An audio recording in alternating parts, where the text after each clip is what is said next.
Morning. Sorry, guys, I'm late. I overslept.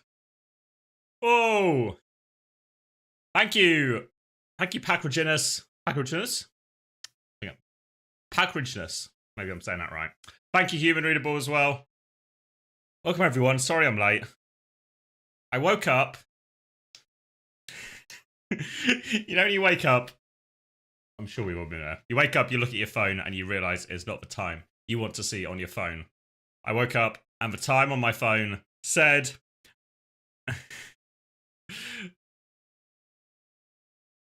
Thank you, Realize, of course. Morning, everyone. So I woke up, and my phone said 8:47, which was 18 minutes ago. So I had the world's quickest shower, the world's quickest brush of my teeth, and I rushed it already. Luckily, there's always a decent amount of preamble on these,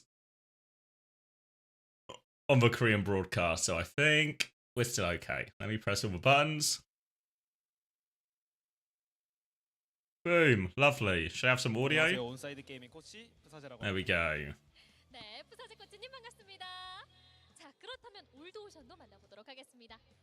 I've been unreliable the last few weeks. Am I good? Yeah, I'm good. I'm good. Just busy at the moment. All the wedding stuff is like, we're at the nitty gritty stage. And there's no option when you get married to be like rush and ignore the nitty gritty. You have to deal with the nitty gritty. So, cufflinks being delayed, them not having the right sizes of shirts. So I'm going into town later to sort the shirts. I'm messaging the cufflink people. But it will get sorted.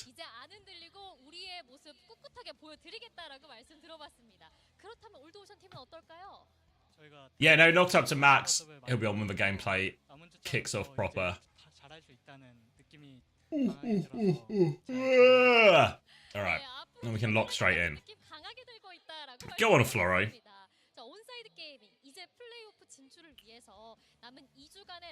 Is it worth moving 5 hours across the country away from friends and family for 3 years for a job I've always wanted? Oh, fuck, a real question. I've been up 19 minutes now, so I'm probably in a state to answer this.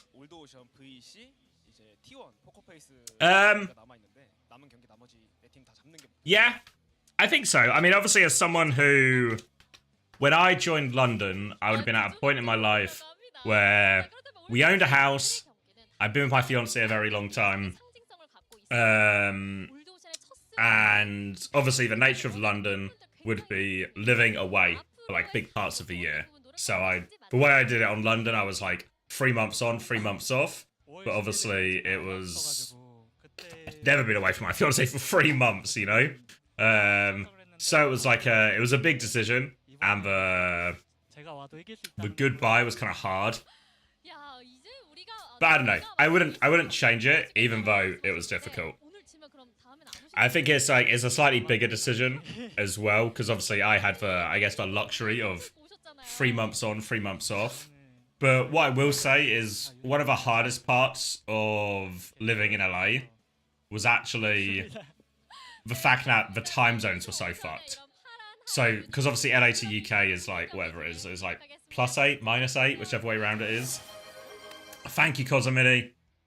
Thank you for the 16 months. Fuck, 16.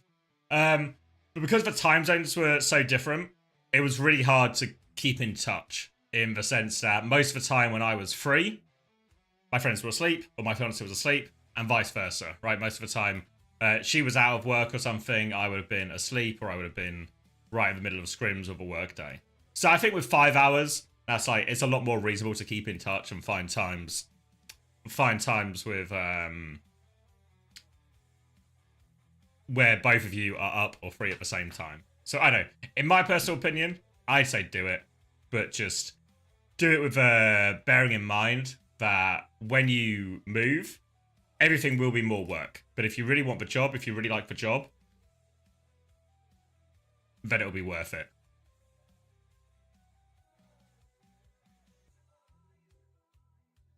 But just keep in mind that it's like, everything will become a little bit more work.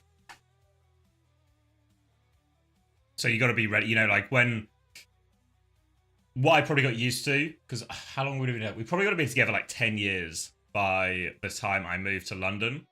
And we had lived together, like we moved in together like 8 months after we got together. So everything was really easy for a long, you know what I mean? I would just see each other naturally every day. So it'd be really easy to spend time together. So just bear in mind, stuff like that, everything's going to get more work. Talking to your friends, going to get more work. So you probably need to be more proactive with talking to people. You need to be more proactive with, say, your time off in terms of arranging times to see your friends, your family, stuff like that. Like, that was the biggest struggle in London, is I would end up just, like, so consumed by the job that then I just wouldn't talk to people for, like, a couple of months or something. And I think that was the hard bit. But hopefully 5 hours, a little bit easier to do that and just, yeah, stay ahead of it. How close should you get to the milkman during this time? We don't have a milkman, Juby, because, do people still have milkman today? I feel like that is like a 90s, 2000 thing, or like a pre-90s, 90s and before. We had a milkman when I was a kid, but no milkman since moving to uni.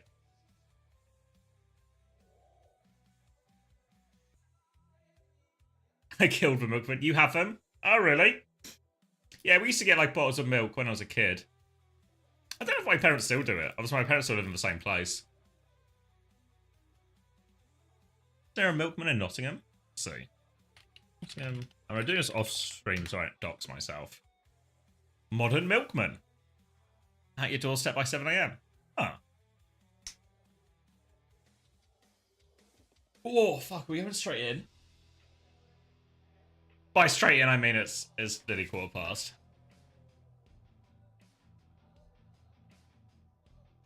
Is Achieve starting over Irony? We've seen a decent amount of Achieve. I'm trying to think. When was it? I feel like mostly Anna. We've seen him play some Juno as well. But I feel like we've seen the two of them both play a decent amount. Probably more Irony in these first 2 weeks. But I feel like we've seen Achieve a decent number of maps. Morning, Anks. Morning, Soren. Alright, let's get my volume balance. That's kind of quiet for you guys, isn't it? Hold on. Let me use the extension. Volume control. I'll pop it up here. I'll crank it.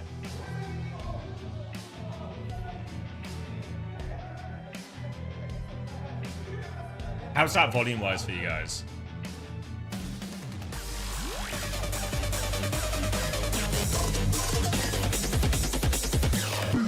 Bit loud.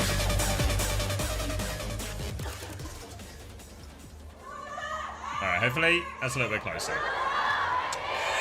Quieter. Too dank. Is there such a thing?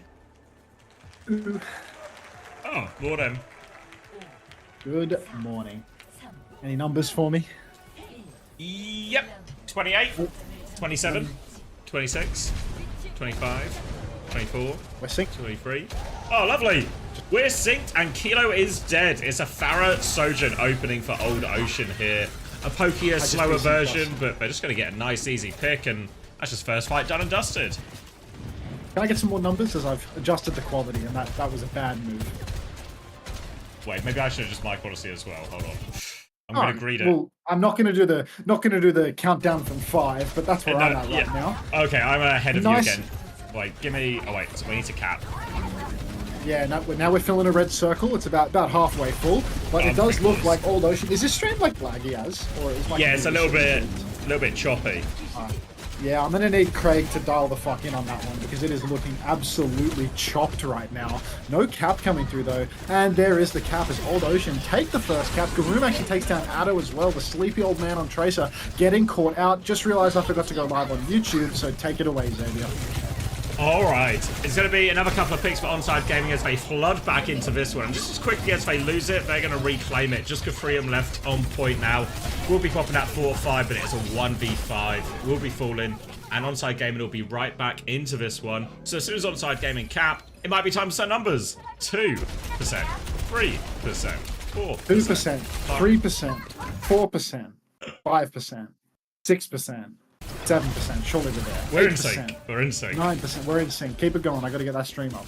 All right, it's going to be a Tracer Sombra swap coming up from Old Ocean, as well as the Diva as well. So everyone's taking the mirror.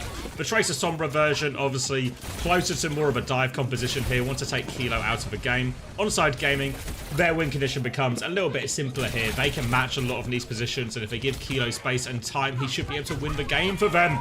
He's found them. He's found the Sombra in the back, taking down Probe straight away, and now it's going to be attack coming on to contest point here. Player advantage, but they have lost Achieve in the back. Attack needs to make some money moves now. He's got the self-destruct to keep going, pressure onto both the backline, but it's actually Attack's bomb that comes out first. Swings round back onto Opener, takes him down as that Kitsune Rush comes out. Pressure onto the backline. Attack is trying to trade these kills out, but he is low HP, and Gafreem is smothering him right now. We're breaking a matchup really nicely into that. Kill the baby, and Old Ocean will flip it right back. Old Ocean had taken the count right back from them. Poor little OP on the Kiri wasn't able to get it done even inside his Kitsune Rush. And as a little consolation prize, he's going to get himself right back over to Brigida. You versus the Diva, you might as well throw yourself on a Brig. Make some value from that. Onside Gaming for their retake here. They haven't got anything right now, but Kilo's closing on that overclock. You can see Ado is trying to work his way through the side, but he's just winking right into Becky's crosshairs from the looks of things. Becky getting packed back up over on the side, and now we've got Attack shifting up onto the high ground. Aggressive swing from Kilo, though, rips off poor old Rouge Hong's head. He's popped the clock, but there's actually nobody peeking him. And Open has gone to the point, same time, and gone down to Becky's pulse bomb. It's a 4v4. Rally comes out from Kivis. Old Ocean, they're scrapping this one out. They are probably advantage right now as Achieve doesn't have the raid. No raid just yet, and he's going to fall a couple of times. Gafreem's going to find this early pick. Kida's going to drop it aggressively, but they are just dying on point right now as Gafreem, as Attack loses his mech as well. Stagger out onto the Baby Diva. Old Ocean good for another fight, and they're also looking very good for this next one. They have the rail ready to match up with Achieves, but Probe is getting very close to this EMP, which means either just after the raid trade, they'll be in a great position to finish the fight with that. Yeah, the raid trade here could just benefit Old Ocean, because even if Onside can build it up, Old Ocean just have so much more to throw into this. Wind up, scrapping, get EMP'd, game is done. Gafreem can go aggressive too, he's got the bomb, he might even try to go for backliners here. Looks like there's a mirrored touch on the point right now. Ray comes out from J-Hong, and Open is going to fall again. Open is having a very hard time staying alive on this map. Proby has the EMP now, goes for the EMP, frontline EMP on Attack, he cannot pop the bomb. He goes down before the hack expires, and that's going to be all she wrote here for Onside Gaming. Borrow miracle clutch, but we're not even going to get a miracle touch here. 164 round one Old Ocean. Not going to get the touch, not going to get up to Achieve's Ray, and Old Ocean will be good for it. And they continue what has been a very impressive start to Stage 2 in Korea here. A lot of people really wrote them off, I think probably as like a sort of bottom of the table type team. But they've been taking maps off for good teams. They've been pushing a lot of sort of mid and upper mid-table teams all the way. And they're even dominating a couple of these lower opposition, and off to a good start here. It feels like it's been a really good meta for Attack, despite the fact that he's been playing quite a lot of the Monkey, because anytime the guy goes over to Diva, he just starts taking names. Really, so dominant for him, but at the same time, I mean, Gafreem, he's like the new gen version of the Old Ocean support line, or the tank line, rather. Gafreem, every time he's been playing, he's just been running it in. He's got a good horse on him too, he's not just Diva. Feels like he's got a really wide pool, and he's had a very dominant Orisa, but it's actually going to be Attack on Orisa and Gafreem on the Diva here, so a bit of a different matchup coming through. Manual hack from Proby onto Achieve, and Achieve's just going to disappear. Puff of smoke. Can't peel the Diva off him. Already an advantage for Old Ocean, but it's disappeared as Kilo catches Rouge Hong again. Early baths for the old men of the respective teams here, and they're going to swarm onto Attack afterwards. Old Ocean take him down, so tank advantage now for them. Should be able to stabilize around Gafreem, push this Sojin on their next cooldown. Opener is stranded underneath as well, no escape for him. They'll deal with all of this. You can very much see Old Ocean's plan with this Sombra. Even though the Sojin's a key target for them, they're really targeting this Juno as their primary one. Get the Sombra behind, get the hack on, hopefully hit the virus. Same time the Diva flies from the front. And Onside Gaming, they've not been able to deal with these type of hits so far in this series. Yeah, there's just so much pressure on the Juno in particular. Character may be able to shift away, but if you get hacked up, Diva is just going to land on your head. If that Diva can aim, you can kill them through packs. We've got Kivi stuck in the corner of the point right now, though. Attack showing how Diva can also... God, how Orisa can also carry. Blocks the... There's too much happening already. They're all dead. Both teams' support lines have disappeared. Attack takes down both supports. Gafreem good for 2 supports. And it's already looking onside. They take the flip, but it's a 3v3 right now. Yeah, Attack still wants to fight. Virus coming in, but he's got the spear onto Proby. Proby's going to try and run out. There is a Mega there, so will get away. Attack can't find him. Has to keep his attention on the point as well. They've dealt with Gafreem in the back. Now they can stabilize. Attack a bit pocketed up by his supports, and they can hold here. And look at these poor Junos. Barely 50% each. Can't charge these raises. They're just getting eliminated every fight. It's actually going to be a pulse bomb out. Catches Kilo on the backslide.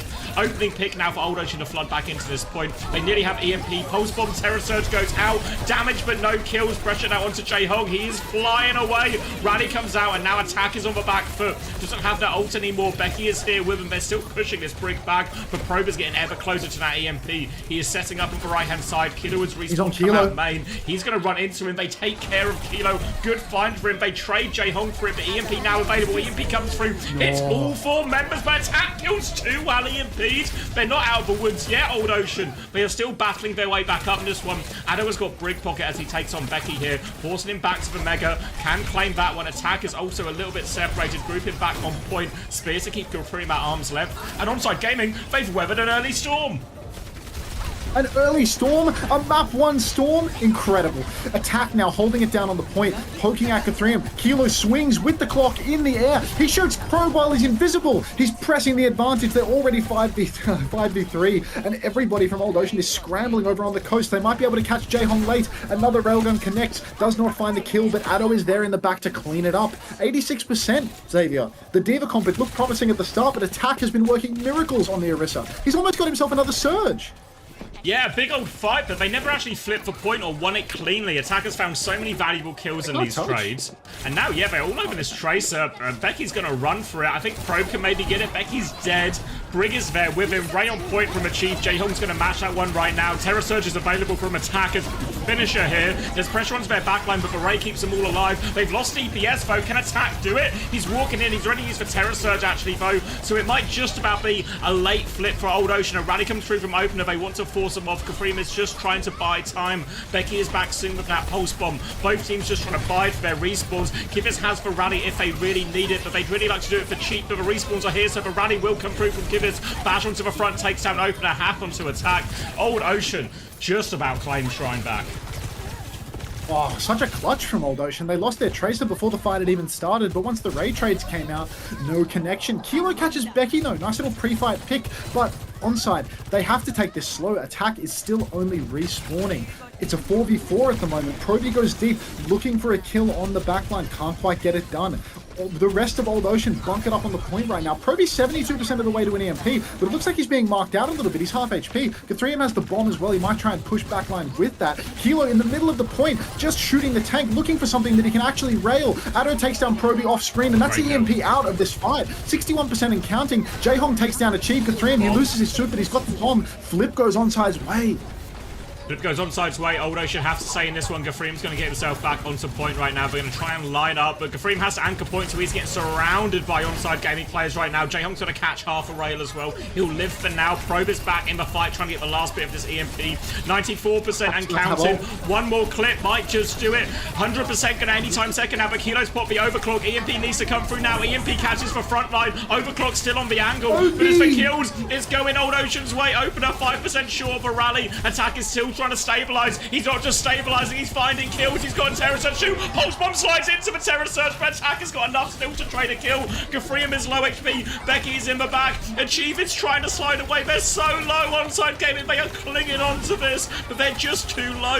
Attack will take down the Meg. Becky will clean up another one. Another rally from Kivitz. A late Pulse Bomb trade from Addo, but on Old Ocean, they get the flip one more time. One last flip back over to Old Ocean. No Kivvies available right now. Onside, they have the rally. They're about to have the raid. They have the tools to muscle up onto the point. And right now, Gafreem is out of suit. Kilo is taken incredibly low. They're still chasing him right now. He slid over to the Mega, but he hasn't picked it up. Becky will secure the kill. Gafreem, he's getting back in suit. Rally comes out. But Opener, who are we rallying? What are we bashing to? We bashes to nothing. Gafreem shifts onto the point. J-Hong has the ray at the back of the map. Kivvies is on the edge of the map. He's trying so desperately to survive. J-Hong's giving him the pocket. Gafreem has taken down Achieve in the mix, but Kivvies will go down. Proby trades out onto Attack. There's no ultimates available right now on onside. It's slipping right through their fingers. They had so many tools, so many opportunities, but every big ult turn, every surge, no combo, every rally, Day late, dollar short, or dead at 95%. And Old Ocean, they've clutched this one out. Attack is back on Wrecking Wheel, but it's just not enough. He gets hacked up. Hits Achieve versus the world. And onside. They've let it slip. Old Ocean take map 1. A 2-0 as well. They've come out firing today. What a map 1 between these two teams. We thought it would maybe be, you know, a bit of a close battle, but really inches in that one. Old Ocean do clutch it out in the end. Attack was getting through so much work though, despite being on the wrong side of that. Did feel like there were multiple issues maybe with... Normally the Sojin is so survivable in these comps, but with this Juno, Brig, D.Va, Orisa, there's just... the fights are so long, stuff is happening everywhere, and it felt like actually the Sojin was just getting caught out a lot of the time, just became a primary target, Kilo getting traded in a lot of these situations, and they weren't able to really slow it down at any point onside gaming and just play for that Sojin advantage. It's very difficult because you've got the Juno constantly under pressure as well as the Sojin. If your Sojin tries to take a wide angle, the D.Va, the Sombra Tracer, lots of players that can just get on you and delete you. But with all the packs constantly being spent, keeping up both squishies, and Kilo needing to take a wide angle in order to do anything, such a challenge for him. Oh, look at that. Jonathan Secatero, thanks for the $2 in my YouTube chat. Thank you, mate. Pesos or dollars? Oh wait, US dollars? Oh. US dollars. God's currency, mate. Oh, taking those ones to the bank. Yep. I'm taking them to church, mate. I'm a Christian streamer now, if you're unaware. Oh! Yeah. I watched a Tom Scott video about scalding hot pennies at poor people in the UK, and I've decided that I'm going to become a Christian streamer. Ooh. What? Is it denomination? Is that the right word? What denomination was it provided in? No, what's the word for like, because it's all like for different like subsets of Christianity. Oh, something radical. Yeah, like like mega church, you know? Really all in. It is denomination. Okay. Denomination or sect? Okay, yeah. I'm sure it's you, Viper Zombie Lord. Tory? I don't think Tory. What denominations of the Catholic Church? Let's look into this and turn up the ads to a predatory amount. That would be the Christian thing to do. Denominations of the Catholic Church. Wait, is it Catholic or is it just of Christianity? I think it's just of Christian. I would say Yeah, Catholicism is a denomination. Yeah, because it's Protestant, Catholic, Methodism, Orthodox, Anglican, Presbyterian, United Church. I feel like United Church has, I don't know about it, but it feels like it has potential to be on the more radical side. I think my school was United Church. Oh, really? Look up the word church here. Yeah, denomination, Uniting Church. The more you know. That was a church. Uniting Church in Australia is a united church in Australia. The church was founded. Most congregations of the Methodist Church, Presbyterian. Yeah, I don't know. I don't know nothing about no church. It wasn't a religious school. Yeah, our school was like big picture religious, you know, or it was like broadly Christian, and we would do like hymns in assembly and stuff, but it was never like a large part of the day. All right, we're gonna do a single round of wait, how have I turned the alert box back on and the bits are still coming? I guess when we're in the break, we'll do a single round of Ethno Guesser and then we'll move on. It definitely has more of a southern feel to it. Right, they're from Papua New Guinea and I guess Africa. Okay, that's my one round done. Hope you're happy, Primrose.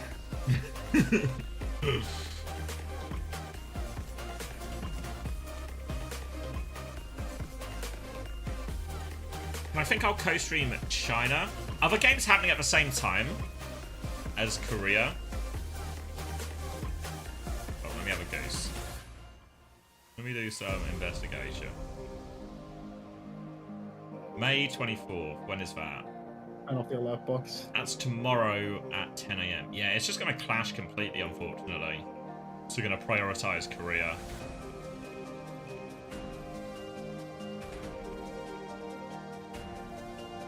I guess there's not even like too many headline games in China, I feel like.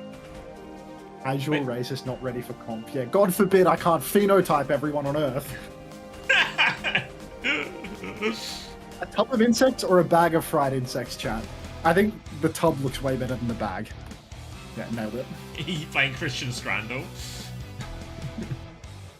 Pizza or sausage and lumpy? Jesus. Kiwi and sausage pizza or the Sky Rosa? I reckon the Kiwi is just going to kill it for someone. So yeah, it's got to be the Sky Rosa. Kiwi seems like an odd choice. I literally said it. Pizza's the worst. I know I said it. I'll say it again. Troglodyte, but I know I said it. Craig's looking into it. He's looking into the choppiness on the clean feed. Need to de-chop it. The UK needs to be investigated for food crimes. Mate, that Kiwi pizza was from Japan. Chips, cheese, and curry sauce, or seasoned chicken hearts on a stick? I'd take the curry. What? How do people not want the chicken hearts over that pile of vomit? Mate, you know, it looks horrendous, but it's gonna taste fine. It's gonna be good mid match. A tub of insects has won 3 rounds. Like I've incorrectly guessed 2 out of 3 rounds. So many insects. Mate, I'm actually crashing out in this one. Oh my god, I can't get anything right! Nah, it should have been the pizza. It's too dry, that meatball sandwich. How are these close to each other? A comically undersized bar. What is going on in today's Scrandle? They're all insects. Like fucking 5 of the answers were insects. Makes worms and insects versus a tub of insects. What is happening on Scrandle today? Is it April 1st? Like, what's happening?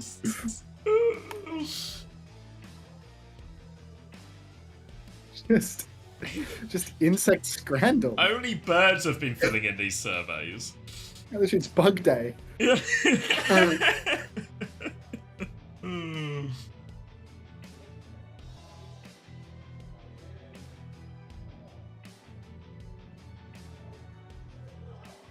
Just joined, did I miss a match? Just a first round. A first round that went Old Ocean's way. So you've not missed much at all. You'll mind if a white boy eats some arthropods? Too much of a bigot to realise the deliciousness of insects in different parts of the world. I mean, genuinely, when I went to Thailand, there were heaps. Just stop making loads of like the street food, right? Markets, yeah, like mostly like the food markets and stuff. They'll have like huge stalls of insects. Why is the card 70% ribbon? Of course, the person asking that question is the same person that linked me ethno-guesser. Is this person trying to work their way up to do a census at some point? I think they've got Chris levels of diagnosing countries from the eye test. Have I been to Thailand? No. My fiance's been to Bali. My friend lived in Thailand for a few months earlier this year, but my friends went out to see him, but I was streaming the Overwatch, unfortunately. Yeah, my friends asked me to hang out tonight. Told them I was streaming the Overwatch for the next 3 nights. Got no friends. Don't say unk status, Mitch. Don't say unk status. Right. Have I been to London? Yeah, I've been to London. Alright, we got ourselves a Break ban and a Hazard ban, which is a forced Diva mirror for both sides. Not sure why the Hazard ban has come out when it feels like both teams are quite happy to play the Diva. Maybe it's a tank protect from one side gaming after losing that map. I feel like that would make a lot of sense, as Cathrium has a bit of a monkey on it. Old Ocean, they are going... they're actually just in a full mirror. There is no Brigadier in the server. Dopey Opie is back on the Kiri. And we're paused. And we're paused. In theory, this should open up a lot of options for the Diva. We saw Attack and even Gafrium get through large amounts of work on the Diva, especially on Village. And I think we're going to see a lot more here, because now Anna Kiri, while effective on this map, doesn't have a great answer to that Diva a lot of times. So expect it to be a very backline, trade-heavy matchup when we get back into it. Yeah, I feel like a Diva in play for both sides No Brigida in play. God help you, Kiri. If you TP, Kiri, you're gonna be in for a bad time. Close the Preds, bums. Okay, the father is Rouge Hong, the son is Sugar Free, and the Holy Spirit is Hanvin. I can get around that, Mitch. I can get around that. The Holy Spirit is not flat. Thank you, Confessor, maybe the Holy Spirit is flat. for the community gift to Beans and Potatoes. Well, you can tell that Xavier has a more British audience than I do. His viewers are literally called Beans and Potatoes, for fuck's sake. Like, come on. Do you have any viewers with a stereotypically Australian name? No, I just have viewers that ask me to play Ethno Guesser every time I stream and then call me racist when I pick the wrong country. And we're unpaused. Alright, eyes on the Diva here, eyes on the backline. It's just going to be a bit of a point for C. Diva's going to stay with them out. TP's there, and it's just easy pickings for Gafrium at the end, so that'll be a nice little quick reset for Old Ocean as they continue to hold this first corner. First corner hold looks very solid right now, and it is looking a bit dicey for poor little Opener. Tries to take a side angle, can't get it done. TPs and gets eaten up. Attack. He's looking for an aggressive angle though. Shifts on a Proby, forces the Suzy Q, has all of the backline corralled into a corner. It'd be nice if some of his teammates could swing. Kilo decides that he wants to swing as Attack shifts back and gets taken down by Proby though, so really not seeing any success at all here for Onside. I would have thought that a Diva matchup would be good for them, but it seems that they're struggling a little bit when double flex support starts to be required. Yeah, good play from Attack. He takes all of that attention and gets out alive, but no swing at the same time, no pressure on the cart. We're still stuck at this very first corner here, so Onside Gaming having some timing issues. They've got their Tracer behind for now, but Becky is matching out off screen. Kino is now going to try and swing this same left-hand side. Achieve is not quite in position yet to throw a nade. So the payload is moving forward as Vasuzu is forced, but it's gaining inches at a time here Onside Gaming. They're really slow going. Yeah, very slow going right now. Onside Gaming really struggling to find that opening, but this is their best chance yet. They've got a Nano. I think they're going to throw it out onto Attack and just let him rip. But OP goes down again. Attack does let it rip, though. Takes down Proby, and he's on the honor as well. Looks like he's going to have that one in the bag. So you throw a Nano out onto Attack, and he's good for 2. Achieve looks to be traded in the back, though. Guthrium has caught him as well. Down he goes. Kitsune rush up on the high ground from Kivis just to, I don't know, seal the deal on nobody, I suppose. And Old Ocean, they've got themselves pretty much advantage at this point. How much more can Attack do? He eats Becky's pulse bomb, but Kivi's, he's a beast on the Kiri. He wins the duel versus Ardo. And Guthrium, I mean, he's lost suit, he's bombed. Really no foot in the door whatsoever for Onside right now. Kivin's still up top as well, taking these duels, and despite these openings from Attack, they can't seem to close it out. Kilo has dropped in, Gafrium all over that one. Kivitz will TP back now, and Old Ocean still holding quite aggressively. Needs to be careful. There's a Kitsune rush out from Opener, but I don't really know for what. They're just trying to clear Becky. Nano in response. Bowler to try and stop the remake. Does stop the remake there. Nano boosted Bowler. Now a take aim shot onto the Tracer forces for recall. And they're going to hold for it again. Bowler on the other side was eaten by Gafrium. And Onside Gaming, they just got absolutely nothing going for them. Yeah, it really feels like they're struggling hard now. Opener, he uses that Kitsune rush on the low ground and then just misses absolutely everything. Can't find the kill onto Becky. That's main support aim for you. Take aim shot, splashes on Becky and takes half his HP because Freya remains an incredibly balanced character, I fear. Kivi's, again, oh no, this is not Kivi's, this is Opie, who's taking an angle on the side and spamming, but he's not connecting any shots. It's a long angle. Kilo up in the sky, gets shifted on by Guthrium, and he's incredibly low. Peel from Attack. The guy's doing it all right now. But Onside, they need more than just Peel. They need kills. They're pressuring Becky on point now, trying to get this objective moving, but Becky has got full pocket. He can keep this contested for a long time. Now pressure onto Addo. Attack's going to try and get involved into that, but not too much progress. Achieve is 10% away from this Nano. They're going to have to trigger the overtime soon as well. 5% more. Attack's going to make his first move right now. They have got the overtime. Attack is on the back line in between all of that, but Gafrium is trying to clear this Tracer. Not been able to do it so far, though, and now turns his attention onto the Freya and said, goes down, goes back up, still awfully low. Nano wants to attack, doesn't find anything. It's slept, but the pulse bomb, Becky has traded it. Big disadvantage now for Onside Gaming. They need some kind of huge clutch. Adam needs to connect his pulse bomb, but he is stuck anchored to point right now. The backline is being zoned in here by Gafrium as well. They've lost Attack, they've lost their baby Diva. Gafrium has kept hold of this. A Kitsune rush on point, and it's just pretty comfortable for Old Ocean in the end.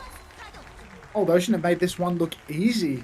Onside protect tank. with their pick, and then they wind up having Brig banned out on them, and they have to play their main support player on Kiri for the map. Old Ocean, they have a lineup that is very comfortable playing double flex. We all know that Kivis is a monster on the Kiriko, but they've just let this one slip through. I mean, maybe they should have played attack on Monkey at this point. Maybe they can't allow Kivis to roam free on Kiri. More and more we are seeing these matchups where the Kiriko is being played on traditional Ana Brig maps. And I mean, when you ban out the Brig, you see that 10 times as much. Not a good Lucio map, not good for opener. So really, a difficult situation to be in now for Onside Gaming, as they're down 0-1, and it's looking like they're soon to be down 0-2 unless they have an absolute monster of a defense. Yeah, they didn't even get the played that far in the end. I think maybe just round the corner once we went into overtime there. But the bigger worry for Onside Gaming is, while Attack was able to find a bit of value on the dives, his backline was just punished every single time, right? Whether it was Opener getting caught out on the flank or punished for his CP, or Achieve just getting punished in main as he tries to walk up with some of these nade and nano timings. Really doesn't look good for them at all. Onside Gaming will be running the exact same comp here on the defense. Old Ocean seem to be toying with the idea of some kind of opening cheese. Remember, with how little cart progress Onside Gaming made, anything like this could actually be pretty devastating if Old Ocean find any value out of this. But expect once they do whatever opening gambit they have, they'll probably just swap onto something pretty similar. They're not even going to go for an opening gambit, they're just going to walk out. Maybe a TP from Becky just to get them onto the high ground. It's onto the low ground, actually. Don't know what Becky's up to, really. He's just going to swap to Tracer. So a whole load of fuss for nothing, and we'll just get the same D.Va and a Kiri mirror. Wagwan Cinnabar, hard off a day of Gap and Blissey. Alright, the only advantage that Onside Gaming have right now is that they do have Attacker's advantage. In fact, they have such an aggressive form of it that their tank is quite literally named Attack. But Addo's going to go down despite this overwhelming Attacker's advantage. 5v4 already for Old Ocean. At this point, they can just slowly take the space on high ground, push the cart all the same, and Onside, they're going to have to play for one last touch. If they play aggressively, if they try to scrap it out here, 5v4 could spell disaster. So you can see they're playing very slow. Attack backed up into the Mega Room, just trying to hold that space. But Brujay Hong has got a head on his shoulders for sure, flanks around, catches the D.Va on the side, slips him in the back. OP does find a trade onto Kivis though, finally coming alive is little OP, and we've got Kilo up on the high ground as well. So if he can just keep juicing damage from up there, maybe there's a chance. OP goes deep, but oh no, he's going to go down, and so does Achieve off screen to Brujay Hong. And at this point, that's the map. Old Ocean 2-0 lead, dominating Onside Gaming here on Gibraltar. Onside Gaming's map pick as well, their choice of bans. On paper, a D.Va mirror, maybe they'd be happy with, but it was really the backline problems that we were talking about that caused them all these issues. And this is a mighty hole for for Onside Gaming to try and get themselves out of now. I don't even know where exactly they send the matchup, right? Because in reality, Gafrian probably wants to play a lot of the same heroes as Attack. Probably needs to try and move this back towards a Juno Brig type mirror, but big problems for Onside Gaming to try and solve in this sort of like mini break now. Randall practice rounds. Ha! You see the little, you see that little wave-in sign? Oh, I'm already on Scrandle, mate. Someone's got a little, I think it's Jaehong, little prints out, but the arm moves to give you a little wave. Ah, didn't see that. A bit of arts and crafts. Back to Scrandle. Yeah, very crafty. My God, you are so good looking. I appreciate that from you, Felix. I really appreciate that from you. When it comes from most chatters, I feel nothing. But when it comes from you, I feel it in my soul. Have you seen The Surfer yet?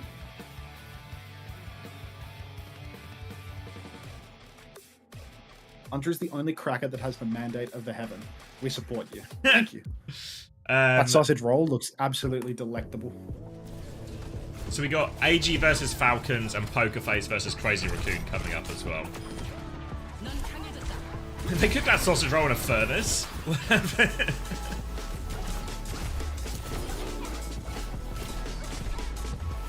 Was it good? It's awesome? Sweet, I'll see it. I'll watch it a second time with you. Kebab roll with Romanian sausage or klobasa? It's just a lot of food here. Big portions. Look how much bread you get on the one on the left. Yeah. Xavier always goes crazy when he sees a bunch of bread. Popcorn chicken and curly fries, but it's 17 quid, or just a bunch of mushy peas for $1.50. I reckon the 17 quid one wins. Yeah. No way. I'd take the peas for $1.50 though. Hot dog or a Victorian sponge? That's $1, mate. Okay. Hot dog is struggling in England. No way people would take the cake. What? This comes with a beer, and it's $2.50. People are insane. Curry goats or this? Bunch of rich I can see fucks this. here, Yeah. not factoring in the price. Yeah. Nobody factors in the price in this. The prices are always completely fucking irrelevant, man. Why is that hot dog white? Here's the hot dog again, in case you missed it the first time, Wheats. Boy, you love alcohol? Mate, they give you alcohol and it's £2? Like, come on. I mean, you're actually... All of these things are sold at sporting events. If you're not having a beer at halftime... I feel like the alert box pauses when I hide it, you know? Like, there's no way that these bits are still coming. Is there, like, a way to clear the queue? No idea. You can on, like, the stream element stuff. I don't know about if it's, like, Twitch alerts. Yeah, I'm talking about stream elements. I'm pretty sure if you go to your dashboard, there is, like, a clear queue type button. Pause. What's this alarm bell do? That's a mute, I think. Fast forward?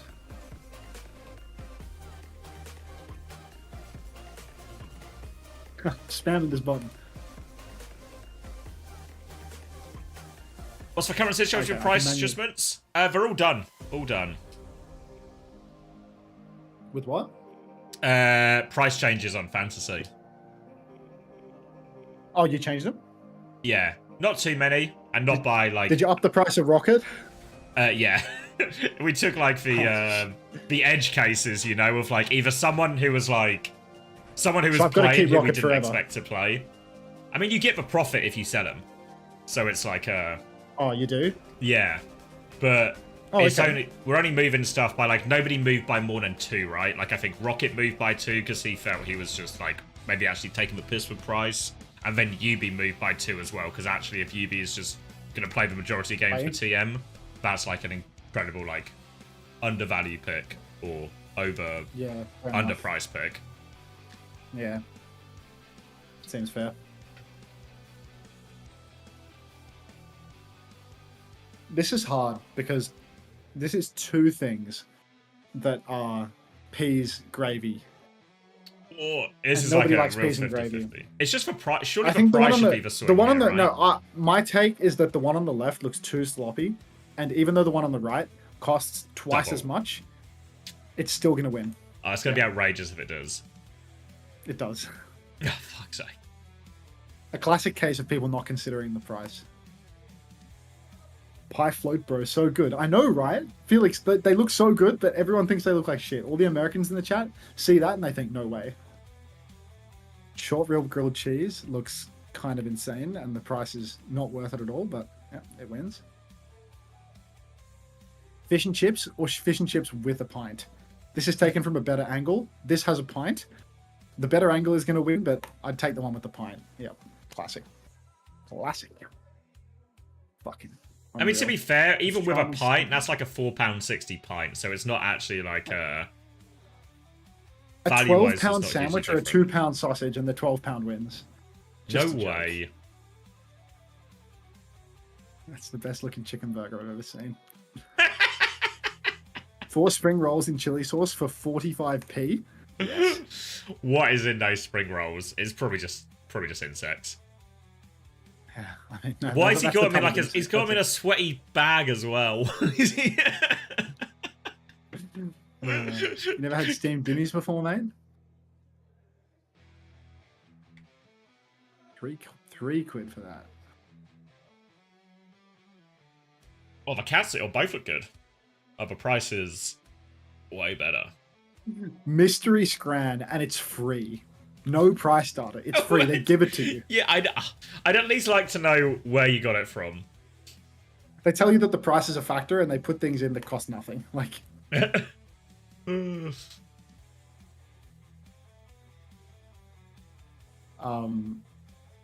This looks great. Pie, peas, and gravy. This looks insane. Diglett fucking hot dog. It's gonna be this.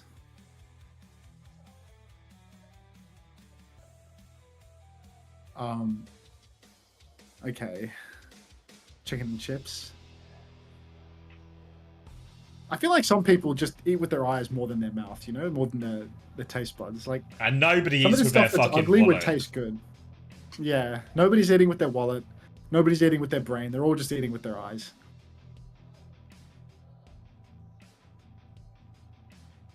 Bing Japan is usually a winner too. That's a fair point.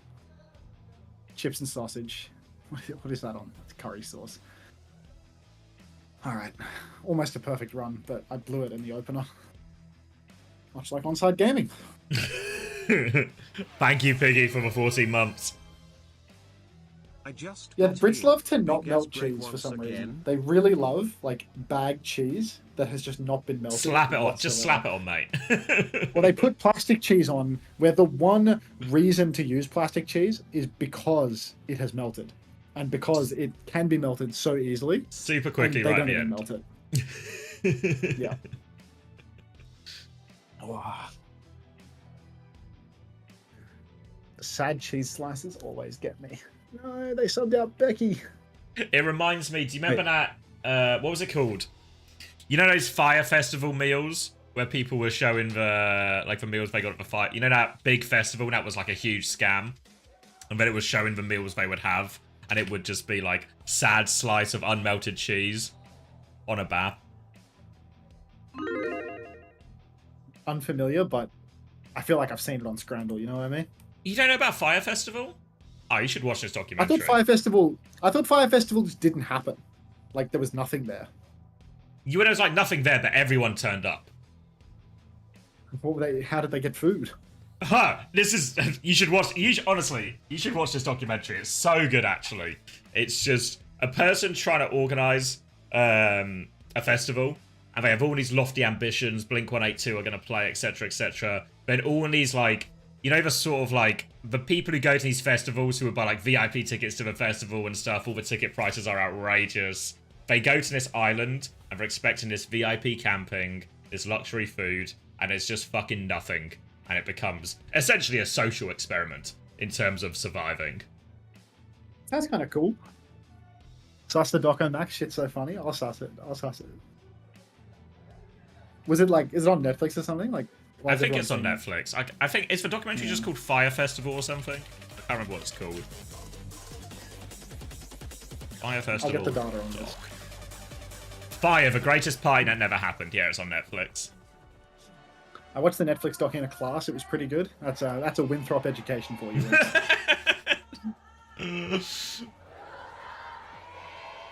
Hello, cat, 2345, and an entourage to you too, mate. Oh, pardon me. All right. Hazaban from Old Ocean this time around, and you know, Old Ocean are just going to continue to play the diva. Onside Gaming. Get an attack over to Monkey. I'm not sure I like this. Gonna keep it A with you. I feel like the Diva was working a bit, even though, you know, they were struggling overall, the only person that was actually doing anything was attack. And now that he's on Monkey, I feel like his APT to carry has gone down significantly. Already onside, they've flanked around the back.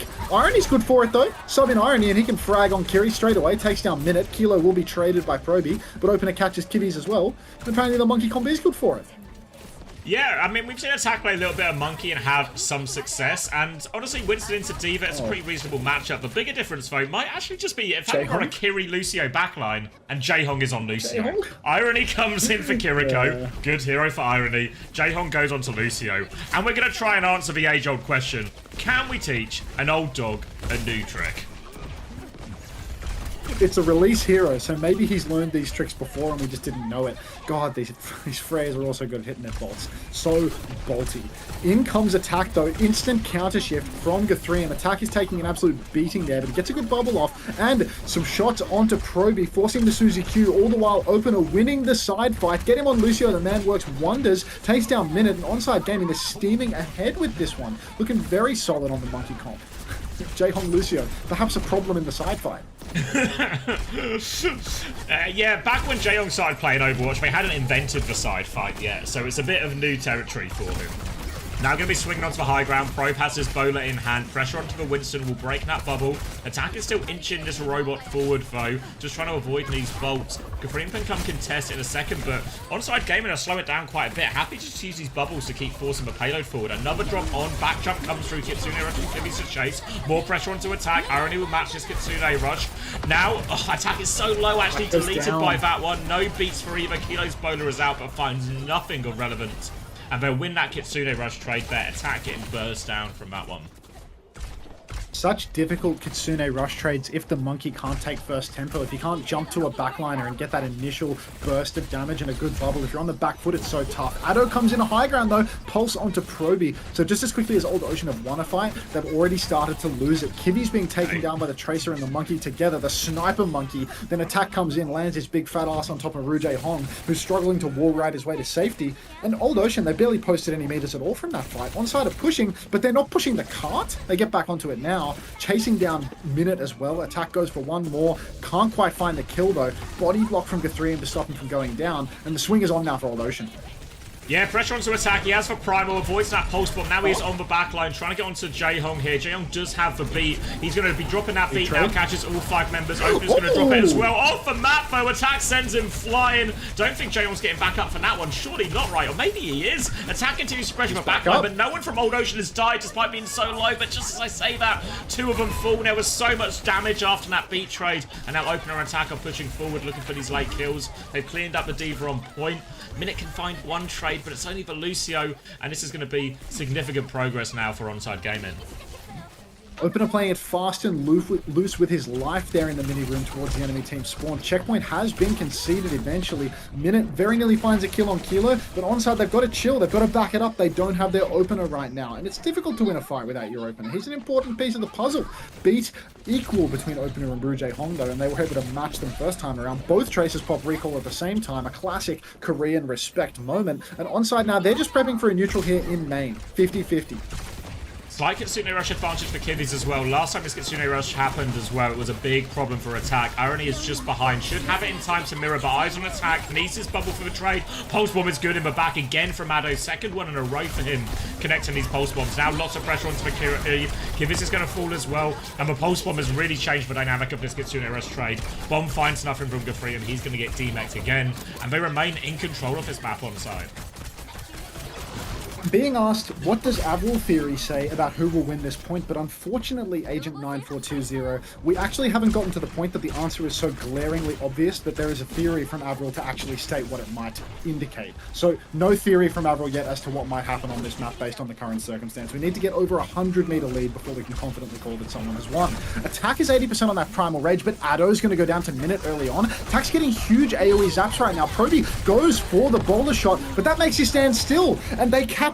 Kilo takes him down with Attack's help. Opener has the beat drop now. They can keep fighting into this one. They're going to beat first. Beat drop advantage now for Opener as Rujay Hong doesn't quite have it yet, but somehow during the beat push, Kilo is the one to go down. No kills netted by Onside Gaming in their beat push. Jae-Hong goes down with the beat in the back pocket. Couldn't quite get it off. Attack's Primal is doing so much work, displacing Old Ocean. And Guthrie, he's actually swapped off the Diva to the Monkey. Boxed into a corner. Addo goes down again to Minute. This guy is sleepy on the Tracer, but Opener's hot on Minute's heels now, chasing him down.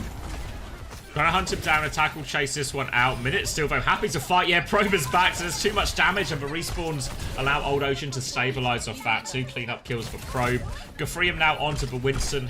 Really, again, feels like in a lot of these hero matchups, you just have to favor these Onside Gaming players on these heroes. Worth noting Minute coming in for this map as well. Really more of a hit scan player by trade, even though we've seen him play Tracer before for Vestas. So compared to Becky, you would also say a little bit weaker. Jae-Hong's going for a beat push right now. Opener is just going to flip the map on him, and Jae-Hong has got nothing to push with this beat. Bowler comes out now from Kilo. More pressure through from Guthrie, who can force that trade, but it's both Freyas down. 4v4 and a payload has been stolen by Onside Gaming. Minute is trying to touch it, but he can't. Addo has killed Guthrie as well. So now these Old Ocean players, they are stranded behind. They have no choice but to come back to try and die on point. This is just all the cleanup for Addo here. Just has to, I was going to say, avoid getting traded, but just get traded.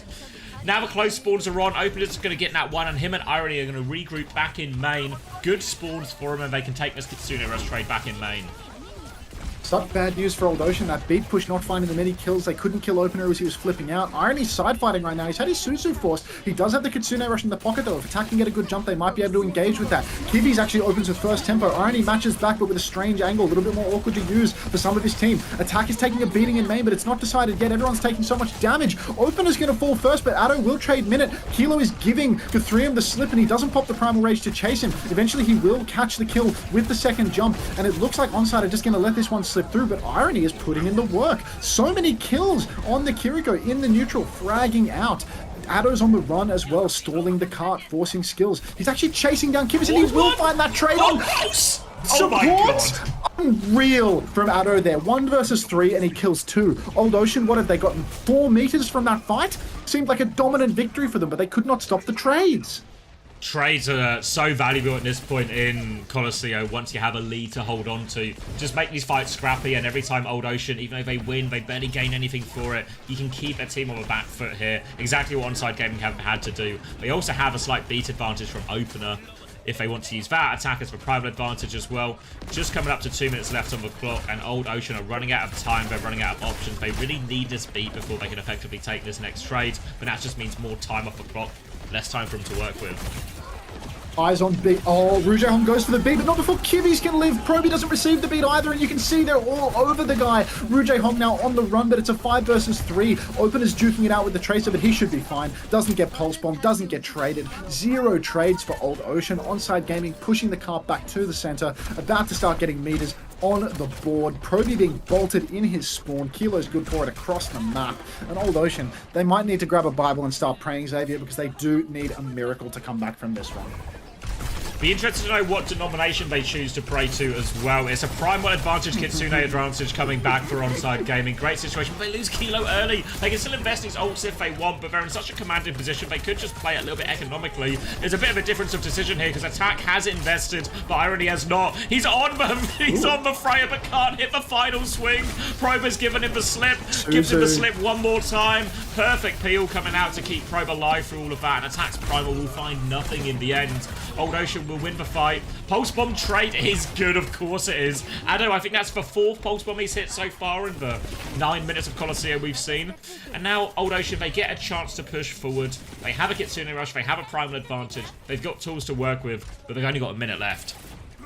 Hard for them to leverage the primal advantage right this second because Guthrium was traded and Onside Gaming. They all got close spawn. They're going to start pressing up. You can already see Attack stepping up in main. Irony has that Kitsune Rush. Kiwi's to match. Good jump on Akilo though. He's going to have to back up to the high ground, run away from this exchange. Everyone is backing up right now, trying to take down Guthrium, but Primal has been forced. Onside Gaming are in full peel mode right now, but eyes on Opener now because he's got another beat and he's 20% of Rouge Hong. If anyone goes deep, Opener can match. Out comes the beat. All 5 players struck by it. Kiwi's pops the Kitsune Rush. We need a kill right now. Proby, both Freyas catch each other. Bowler and Bolt side by side. No Freyas alive. Jaehong has the beat now, so it's a 4 versus 4, and Jaehong can clutch it out with the beat. He pops the beat. Everyone receives it. Onside Gaming, an instant kite. Everyone backs up onto the high ground, trying to get away, but I'm not sure if it's going to be enough. Jaehong pushes for the kill. Card has been stolen, and they haven't killed Irony. Grow up. It's a C9 to close out the map. Oh my God.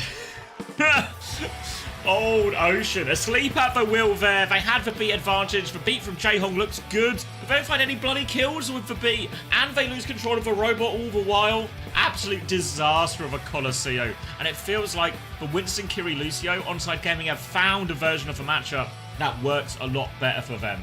Though, must be said, do expect Old Ocean to be subbing in their core roster, I guess, if you will. Expect Becky to be returning to the lineup here. Obviously, they get to choose the mode and the map as well. Wow. A cinematic performance from Rouge Hong and the Lucio there. Honestly, he didn't do that bad. It's kind of hard to see some of the, not intangibles, but some of the deeper moments where, maybe he's not hitting anything on the side fight, but he wasn't throwing the game by dying, which is already a pretty good performance for a man that's in his mid-30s and doesn't play Lucio. Yeah, especially in those type of comps as well, when it's a Kiri Lucio mirror. Pretty chaotic, pretty easy to find yourself traded in a lot of these situations as well, so not the worst, all things considered. But really, I guess the big standout, it was Addo actually on the Tracer. Anytime Old Ocean wanted to get anything going, Pulse Bomb trade, Addo getting a kill in the bag, winning that duel with up against Minute as well. really big performance from him, and they'll need more of that if they want to recover this series. Thank you, Flux79, for the prime as well. Oh god. Good morning, Hunter. I've missed you. If you really missed me, you'd give me money. That's the reality of it. That's how you show people you miss them. Exactly. What do you do for someone you love on their special day? You buy them flowers. You give them a gift. If you feel that you've missed me, give me a gift. I'm broke. Beg for someone else to give me money on your behalf. Straight out of the Hunter playbook. Yep. Outsourcing. It's what I do with my coaching. It's what I do with my streaming. Steal other people's videos on YouTube.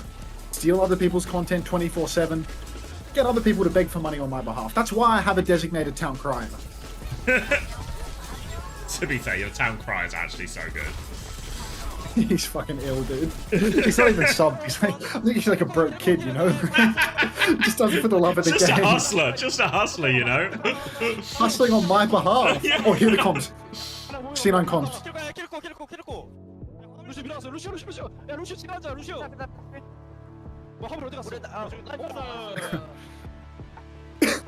As obviously it's for winning side comms, but what you actually want from the C9 comms is you want the team that's C9s, you want their comms. Yeah, I want to hear their frantic comms as they go, and then, oh, Chiba.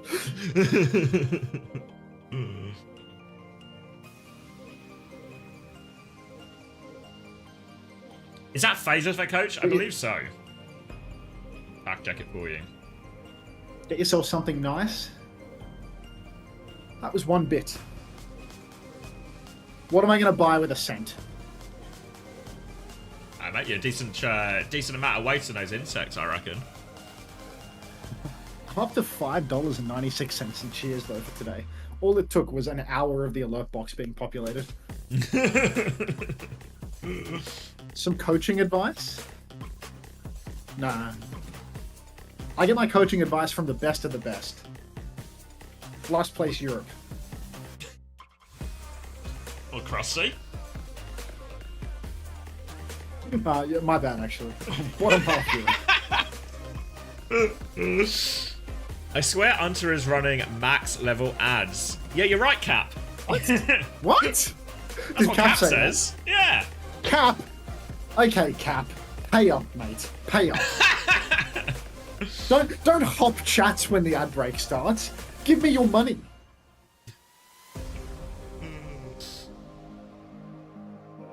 No one wants Krusty's advice, not even Hunter. I mean, to be fair, Krusty might have been onto something about D.Va being really good. The mistake that he made was thinking that his D.Va player was really good. I mean, I was thinking this, because 100% roasting Krusty through all of these performances. But all of last week, every time Mag was on D.Va, I was like, this is actually a really reasonable matchup to play D.Va into. The problem is, we just don't have a D.Va guy. So, at that point, it stops becoming a reasonable place to play D.Va. And actually, the correct answer to what the reasonable places to play D.Va are none of the places ever.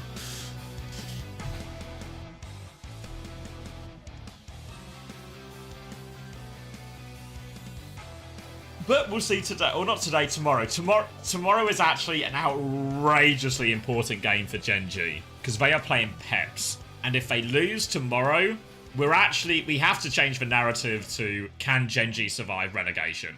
Which is an outright... Can they even get relegated as a partner team? Yes. What? Yeah. Oh, yeah. Heavens. I mean, obviously, there's still promotion relegation, right? So they can still just win that to stay in OWCS. But it adds a level of peril that I don't think Gen G as an org were anticipating when they invested into Overwatch. Alright, I got a couple of things in chat to address. Chris is a brilliant coach. Hunter and Uncoachables just paint him in a bad light, and also Kevster is sabotaging him. There's a retruth on that. Hello, Hunter. I've missed you. I ain't giving you any money because I sat through a 4-minute ad. The bad news, Hyuka OW, is there's a lot more of those ads coming. Hey, Hunter, it's Dan. My softball team ended up winning, and they're dyeing my mustache pink. I'll keep you updated on how it goes. First off, hey, Dan. And, yeah, please do keep me updated. Thanks, Dan. Vision was relegated. Vision was not a partner team. Vision is just, yeah, some Saudi org. Maybe Krusty should get attack instead of mag. I mean, I genuinely think he would do better in EMEA with attack instead of mag. 100%. Yeah, the fact that attack has actually shown like a passable Winston as well means attack is looking like a pretty reasonable tank. First time Preds, nice. How the fuck do you dye a mustache? I would say when you would dye hair, right? Put dye on it. A little bit. I guess it's probably easier to actually shave the rest of the beard so it's just the mustache. Otherwise, it probably gets really hard to do the line between the beard and the mustache. You're muted, Monkey Mans. Becky is back? Yeah, Becky is back in. Pay the Preds? I refuse. Mods? Flawless Torch just followed me? Any connection to Chase Torch? Long lost cousin, perhaps? Where are we going? Suravasa, Lucio ban from Old Ocean. Ooh. Think they're going to do the Life Weaver again? Oh, Anta's just muted himself. Because it was here last time, right? Sombra ban instead. But wait! Are Onside Gaming idiots? Last time Old Ocean played Life Weaver, they used the Sombra ban as well, because they thought the Sombra would be a particularly tough matchup into it. So maybe inadvertently Onside Gaming have actually enabled the Life Weaver here. But we'll see if Jay Hong's I do fear that Onside Gaming they've actually fucked themselves here, no? Like, yeah, like this is the Lucio ban, yeah. I feel like the Lucio ban is actually to protect Life Weaver almost now that they've revealed their cards, and it's also, you know, makes it a bit easy to play Life Weaver. But the other ban, the ban they used last time they played Life Weaver and won that map last week, was the Sombra ban. So maybe Onside Gaming have walked into a little bit of a trap here.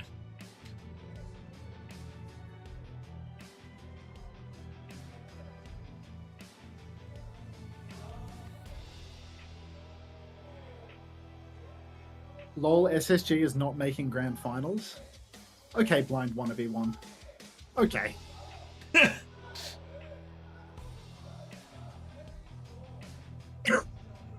Out here having a succulent Chinese meal, drinking a soju, watching Korean Overwatch. I'm really a LARPer. Embrace the culture. You say succulent Chinese meal and it just evokes memories, you know? It's a Gaga map. Thanks for assuming I could manage growing a beard. That means a lot. Just a big pink worm on the face. We know you, Dan. We know you.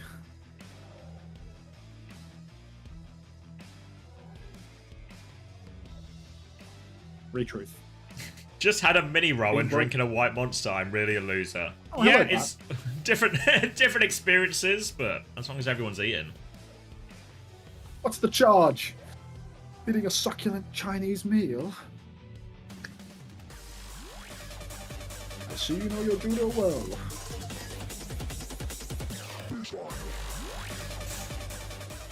Ah, he's not going to do it. The coward! I've been well, back sucks. On a downward trajectory, of course, though. My mood is directly proportionate to Space Station Gaming's results, and we had a 0-2 opening week, so, you know, it could be better, it could be worse. Hope you've been well, though. Alright, Hazard Mirror for all the marbles, or at least, you know, for all the marbles for one side. Old Ocean can close it out here and now. Onside Gaming can lose every last marble in their bank if they misplay here. Double flex support yet again coming out thanks to the Lucio ban. Not a good situation to play with the Brigader. Apparently everyone knows this is a Hazard map, except for me, I was unaware. But Suzy Q comes out early and attack has instantly lost the neutral. Disaster for Onside. No, out of that one now it just becomes very easy for Gafreem and the rest of Old Ocean to flood forward, clean up this kill, and that's going to be no real ult charge for everyone. Fight just over before it starts, and Onside Gaming going to swap over to the D.Va for this retake.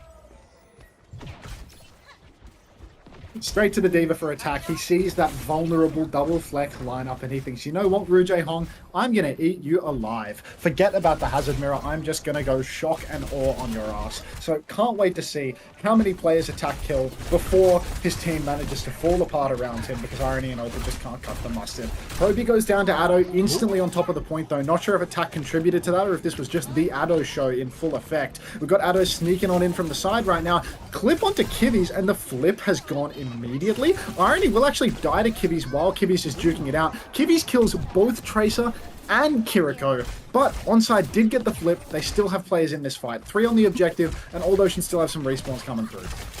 Yeah, really soft retake to give away for Old Ocean there. Onside Gaming, there was a bit of pressure on the Tracer on the low ground, but Addo got that pick out of nothing. Ew! Now they're back in control. Bolts come out. Becky finishes off Kilo, though. D-Mech in exchange onto Attack, and Old Ocean are going to flood straight back into this, and this time Attack is completely marked out of getting any value. Easy kills for Gafreem at the end. Oh, that was tough for Kilo there. Not sure if that was Suzu'd off. It looked like he hit a double bolt on Proby there, but somehow he managed to survive. Kilo with 100% bolt accuracy for the 3 seconds I was watching the screen, but not sure if that's going to continue. Kiwi's with a huge ult advantage right now. Kitsune Rush available, 60% only for Irony. Opener's also very far away from that orbital ray. He's not going to be able to slow play and charge it up before they need to fight, before they need to touch the point. So really relying on the DPS and Diva for Onside Gaming to come alive right now. No good opener though, as Addo is forced out. Recall gone. It's all going to be on Attack to touch the point. Has to make a move, and Kilo's going to get hit by that. Tapola gets finished off by Gafreem as well. Kitsune Rush comes in, and it looks like Onside Gaming are just going to cut their losses here. Addo is lurking around. Just find a trade, actually, but with no tank, really can't commit to this, can he? He's going to get one more touch out of this. He's lost opener as well, and it will just be a die on point. Straightforward for Old Ocean in the end, and they get to hold on to a lot of these ults for the next fight as well.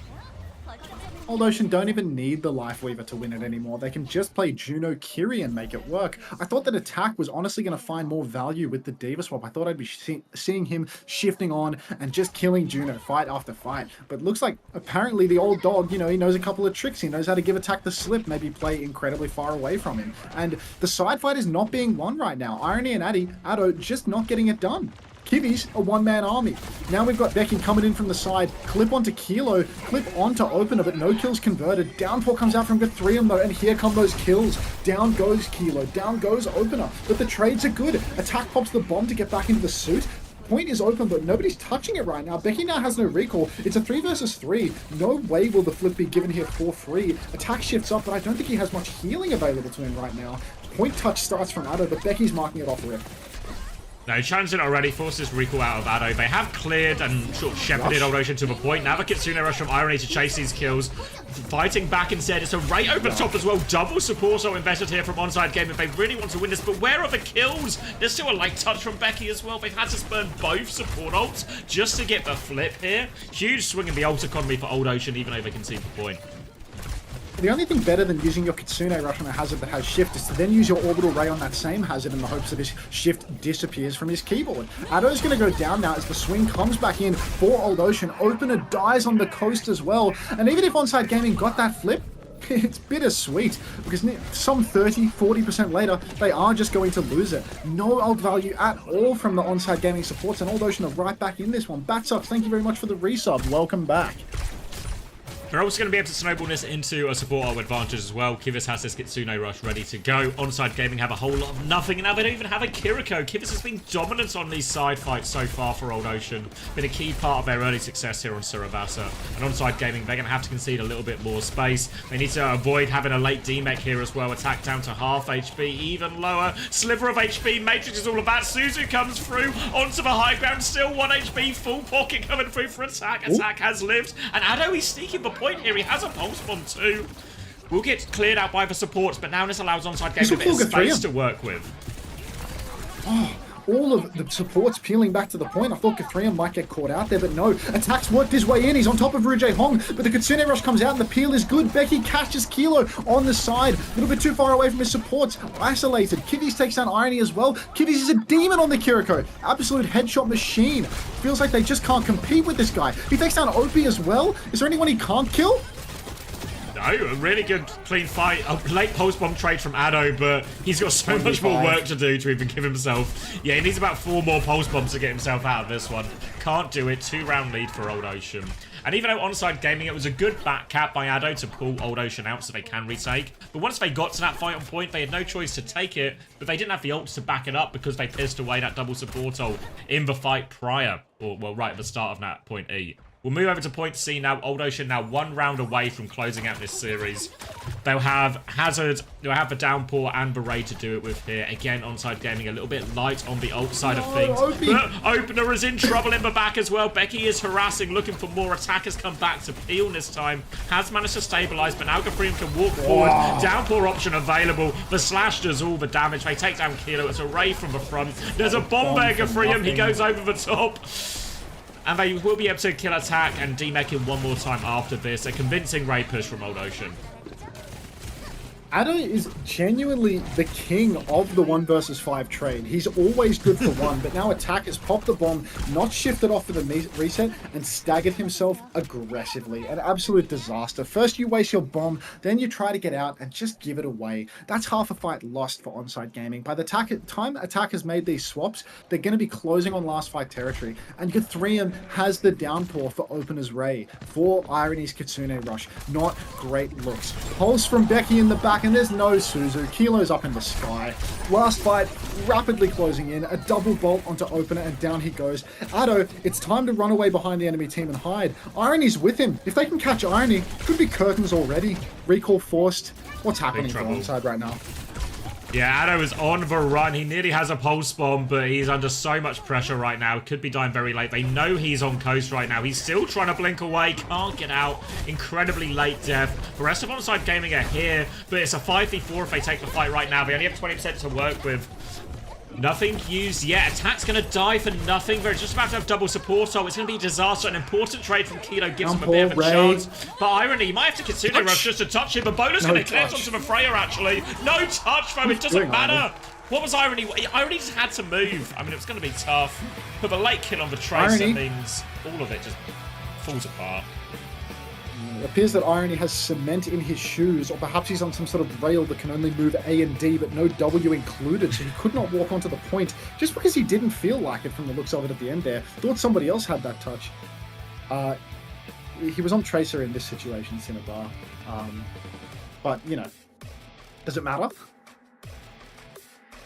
Hey Hunter, my mate strongly disagrees that Dongak is the best tank in the world, and he thinks Hanbin and Junbin are better. Can you please tell them how stupid you are? Your friend is really stupid. I think Junbin is a real competitor, but throwing Hanbin in there as well is outrageous. Hanbin's rock solid, but like, these main tanks can play all of the new DLC heroes, and Hanbin cannot.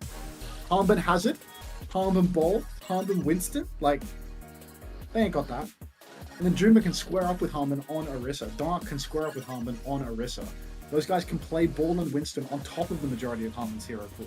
Perhaps if we were in a year-long meta of Junker Queen and Zarya, then I would be, you know, giving props to Hanbin. But it's just not Hanbin's world right now.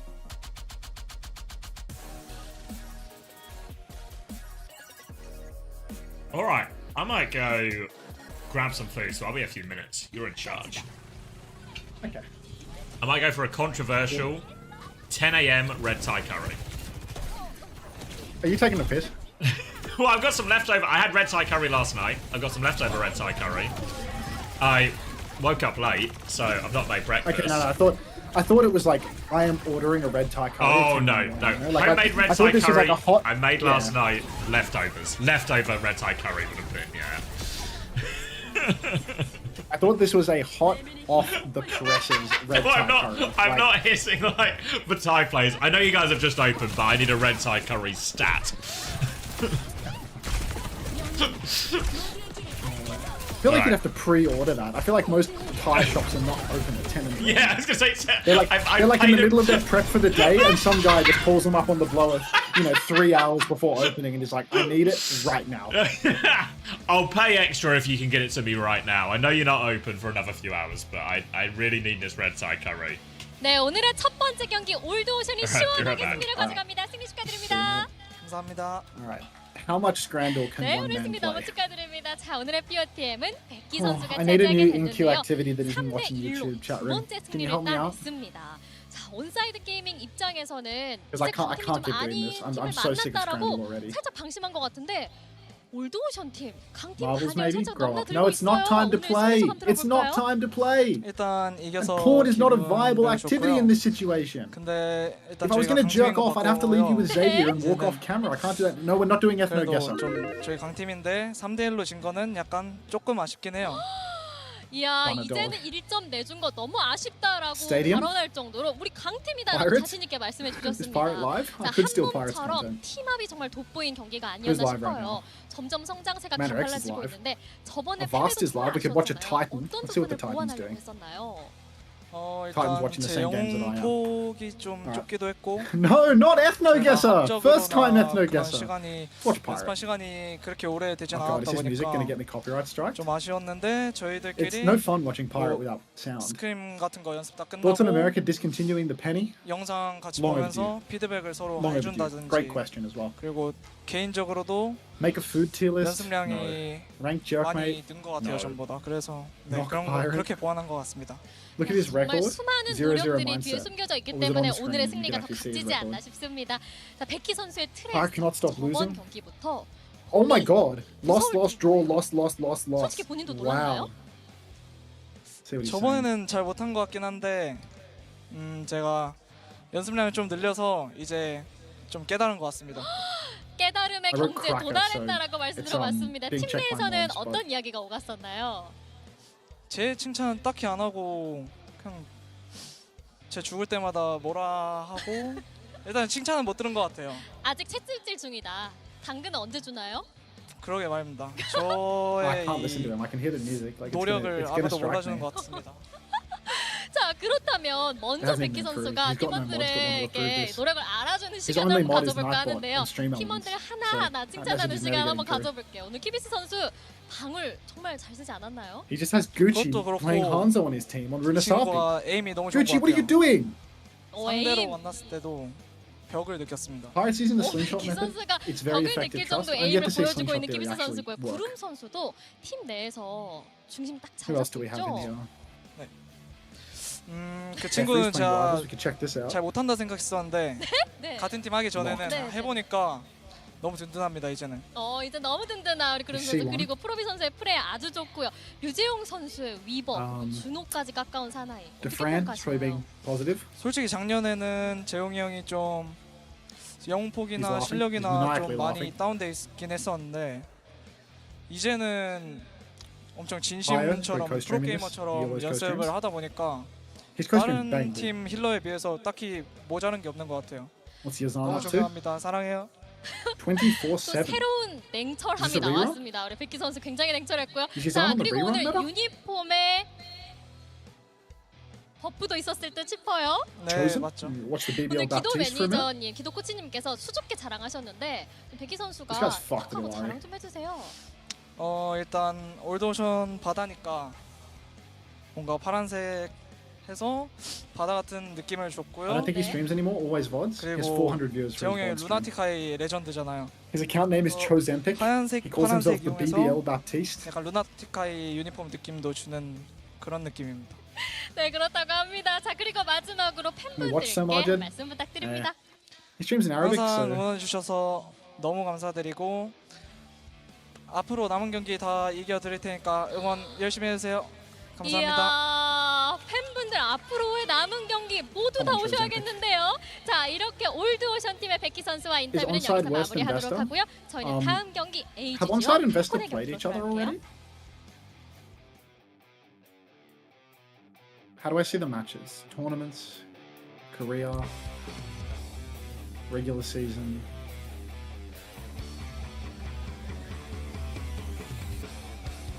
Okay. Onside has played Way, Zeta, Crazy Raccoon, Falcons, Old Ocean. They play Vested tomorrow. That could be match of the day. Oh, T1 Zeta is going to be insane too, actually. Wow, tomorrow has really good matches.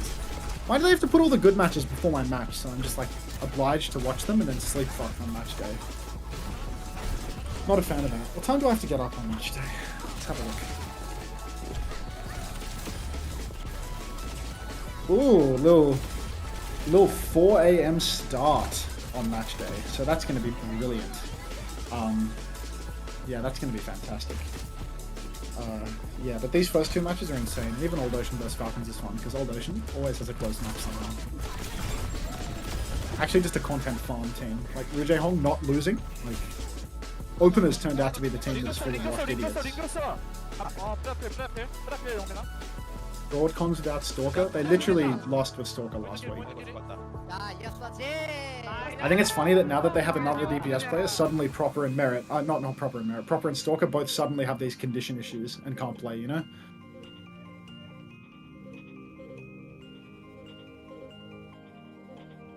I guess the difference is, you know, before if they had a condition issue, they just had to play. But now, if they have a condition issue, they can just take a seat. People that complain about working FIFO in the mines couldn't last a day waking up at 4 AM to coach. I mean, to be fair, I do, you know, we all know that I work harder than doctors, lawyers, human rights activists, hard laborers, children in mines, stuff like that. Because there's nothing harder than streaming Overwatch and then waking up in the morning to watch Overwatch and talk about it sometimes.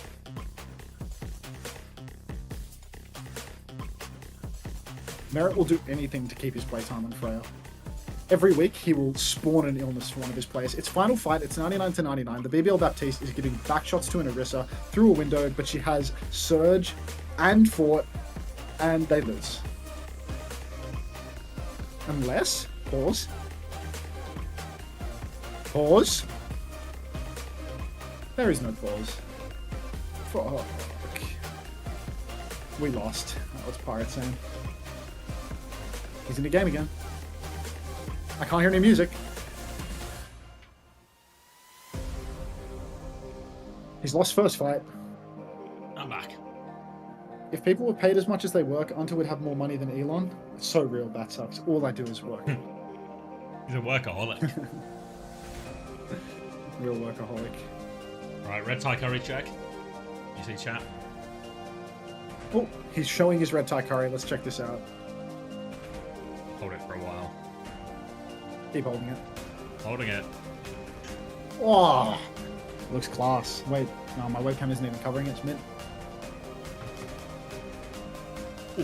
Alright, good for always being pushed by a ram. He misses the sleep on the ram and dies without nading. Ooh, nothing you could have done there. You on the pirate camp? Yep.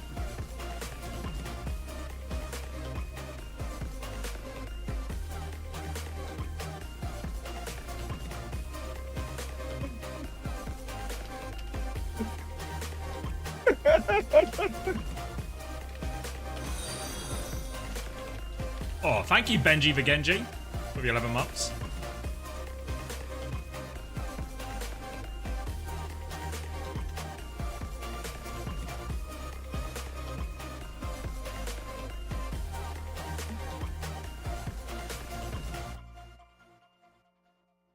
I think Lifewave is good. Good for one. 3. Wait. That guy doesn't know how to do a 3-2-1. He just says 3 and then jumps at a random time. Well, he's got the first part of it down. I'm going 3. Jumps.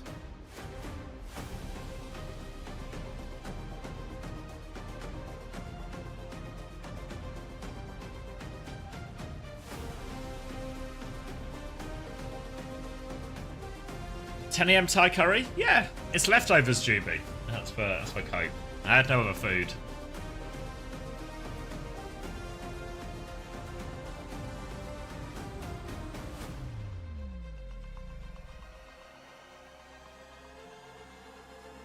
He lost 10 in a row yesterday, and he's on an 0-9 streak right now.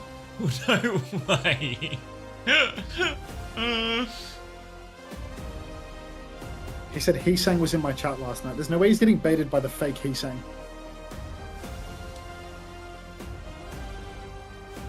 The He's Lapa. getting baited by the fake Heesang. Yeah, the Lapa.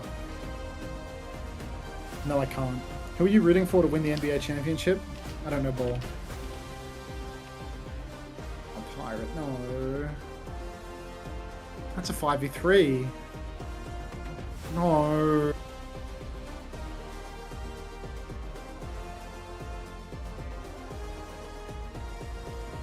think he went 0-10 yesterday. He won some games, and now he's 0-9. I think that's the sequence of events here.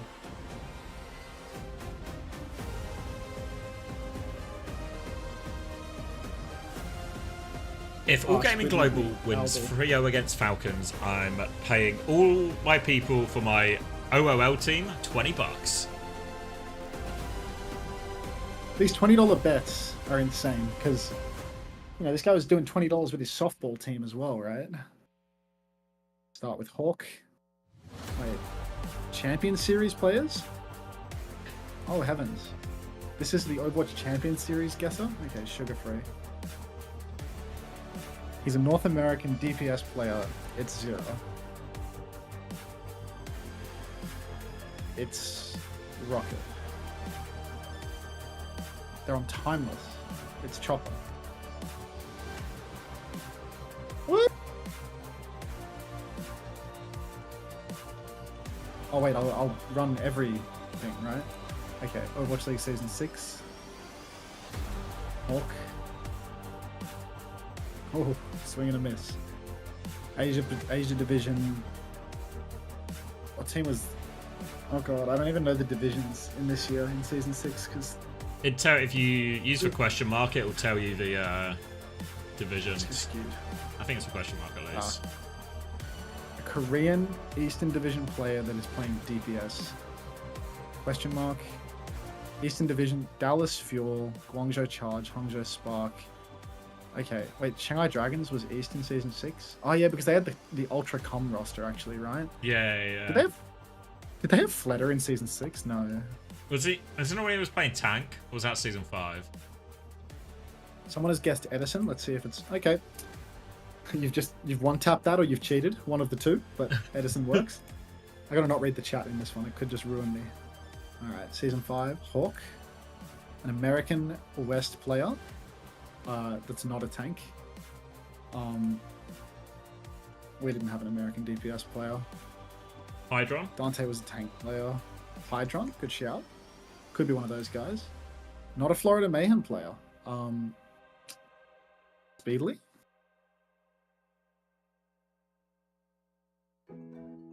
Not in Atlanta. Wait, I already guessed Atlanta. I have AIDS. I fucked it up. You can't be doing this. You can't be doing this. I have AIDS and not the type of AIDS that makes you good at Freya. Fuck. You can't be doing that. That's a blunder. That's a blunder. It also can't be a DPS player, right? Yep, double tap. It has to be a support as well, like a double blunder. Where's my engagement? Wake up, man. So it's going to be like... So it's not RuPaul, right? Because it's not Florida. It's not Atlanta Rain. Wasn't this when UV and... OG was on Atlanta Rain. Was he on Nixel? He was on Atlanta Rain. Oh, he was on Nixel in Season 6! It's another blunder! It could be Luke Miller. Oh, Landon's a good shout, actually. It's fucking Rack Attack, dude. Oh. I have so much AIDS. Alright, back to Hawk. You still got it, mate. You still got it. He's always my starter. It's a Western Division Korean, not an Atlanta Rain. Could be a DPS player. Doesn't have to be Korean. It's not Patty because we're in Season 4. Fuck. West Division, non-Atlanta Rain DPS. Who the hell will we playing against that year? DPS and supports. Let's go with Violet.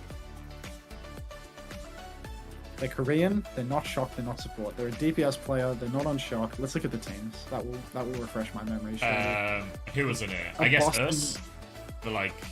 The London team. There were all these like cancer randoms, like a Victoria or something. You know, like Valentine. You know, like let's get a cancer random. Okay, we're no closer, but they're not on Boston, so that solved a lot of cancer random issues. Who was on Outlaws in Season 4? Did they have some like random shit DPS? It could be Yaki. Who was Yaki on? He could have been on Nixel as well. He was on Mayhem. It's a Mayhem DPS. Is it what was that guy's name? BQB. BQB. Yeah, it could be BQB. It is BQB. There we go. Which uses the newly developed Hawk. He was in Season 3 a little bit. Oh god, Atlantic. This monitor division, has inherited and it is an Atlanta the Rain player, so I guess I don't need to look at the divisions and anymore. has incorporated Darko, industrial-grade bearings into the Defran. height adjustment mechanism, Wait, allowing Darko and easier Defran were in and season smoother 2. adjustment to the exact desired Who were the Uh, Koreans in season 3 The out new on Atlanta Rain? Omniverse series continues Was to it- evolve, Thinking of- refining details to ensure players can Well, perform they had that their best DPS player that had consistently in AIDS, game. and he was on a mega contract. What was his name? Oh, Was it Erster? Erster? Yeah. Okay. It's another Atlanta Rain. It's a Korean support on Atlanta Rain? Or they could be... Oh, no, they are Korean. Our Korean has to be a support. Atlanta... Who the hell... Because it was Massa, Dogman... Oh, Iris? Was that season 4? Oh, Hyun did come at the end of season 3, I think. Because he was there for season 4, but I think they got him in playoffs of season 3, so that's a great shout. I wasn't including him because I forgot that he came before that year. But yeah, that's mint. You've nailed that to clean the one cross, back. mate. It's like they got him for like playoffs. Season 2, Hawk was not in season 2. Gator was in season 2 though, so we'll just go to the other Atlanta Rain tank. It's an American in the Atlantic division, but they're not on Rain. Americans on these teams. Dante? Let's see. No, he was a... Oh, Dante's a good shout actually, because he's on those teams and he's not a tank. There we go. Got it in 2. No way. Season 1, Gator wasn't in season 1. This is hard now. Let's go like Nero. Let's just go like where no man has gone before. Oh, we have struck out hard here. Okay, wait. He's in Pacific Division, so it has to be an Atlantic Division player, a season 1 player, and then Not not Korean. Korean. It's gonna be like one of those fucking Florida players, dude. Oh, it's like All those Florida swoosh or players that I don't know something. the name. Yeah, exactly. Right. Tavik. Yeah, like let's go with Tavik. It's a Mayhem player, but it's Oh, a fuck. support. And- What were the supports names on that team? They were so shit and forgettable. Mineral? Someone said Zappos. Was Is Mineral Zappos a playing? support? Was Mineral a support? I thought Mineral was like a tank or like a manager. No, Mineral was a loose. Well, he went to like manager him and GM, but he was a Lucio for a bit. I don't think he can't remember if played. it was No, he didn't play. season What? He's not there. This is season 1 as well. Zappe and Zupe? What? Who the fuck? It was only Zupe. Is Zappe's not a real one? It is Zupe. It is Zupe. Oh yeah, I was never Zebo. gonna get that. Of course, I yeah. was never gonna get that in a million years. Like truly. Thank you, Car Dealer 1. You did tell me. Looks like Pirate has already lost his game and is already in another one. Fucking poor guy. Oh man. They're doing the AG roster reveal. This is the good game coming up now, right? Yep, AG against Falcons. Yeah, it's gonna be a Barney, I think. But I think I still have a bit of time, so I'm gonna boot up your stream and take the piss. I'm tucking into my red Thai curry.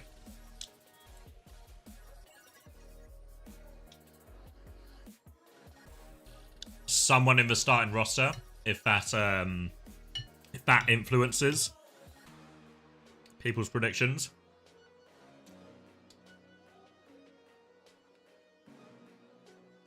Is someone on negative maps? Yeah, I don't think anyone has the exact record, but there's something really upsetting, like 4 and 6 or something.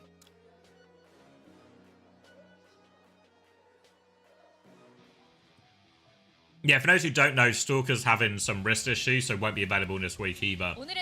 So it's gonna be all proper, all merit as well. A succulent breakfast curry? You know it. 먼저 AGG 만나볼게요. 안녕하세요. AGG에서 서블러를 맡고 있는 마카라고 합니다. 네, 마카 선수 반갑습니다. Bit of spice in the morning. 팔콘도 만나볼까요? 안녕하세요. 팀 팔콘의 코치 9K라고 합니다. 네, 나이케이 교수님도 반갑습니다. 양 팀 모두 이제 Have a curry? 상위권에 굳히고 있는데 There we go. 이번 스테이지 들어 유난히 상위권 전력 간의 격차가 좁혀졌다. 그래서 이제 더 예측하기 어렵다라는 분석들이 많습니다. 양 팀 모두 상위권에 있는 만큼 우리 팀이 좀 상위권 팀 내에서도 분명한 경쟁력은 무엇인가 좀 궁금한데요. 저희는 이번이 두 번째 시즌이긴 하지만 다른 팀처럼 뭔가 끈끈한 팀워크가 있기 때문에 이 자리에 있다고 생각해서 뭔가 팀 분위기적으로나 Why are they still forcing him? 그런 것 때문에 Presumably in regards to someone. I don't know, if there's a time to 네, 분명한 Force him through. It's now, right? Get rid of the low stakes games. Admittedly, at a certain point, Falcons are going to have to start winning some games, but I think we're still in a relatively low stakes. You know, early on the group stage, despite all of Falcons' issues, they're what? Like, they're 3-1 still, right? So there's issues, but it's not, yeah, like, look, they're 3-1. They'll still be on for the seeding tournament, most likely. It's maybe a bit tight, because obviously one team's going to have to go through. The dividing career for this first part is top 4 go to seeding and get that guaranteed spot in playoffs. The bottom, or the 5th to 8th, they have to go through. They have to go through the last chance qualifier. I'll show you the bracket while we're here. So the difference between going into just like a round robin, basically, for better seeding, versus having to go through an elimination tournament to get in. To be fair, if they do go into, even if they go into that elimination tournament, like if you look at the teams who are playing, like the Old Oceans, the Pokerface, the best, I mean, Falcons will be fine, right?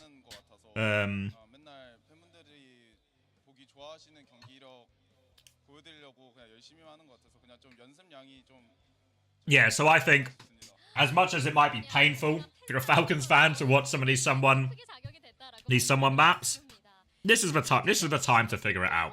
Give someone more time on these heroes he's struggling on, like the Hazard.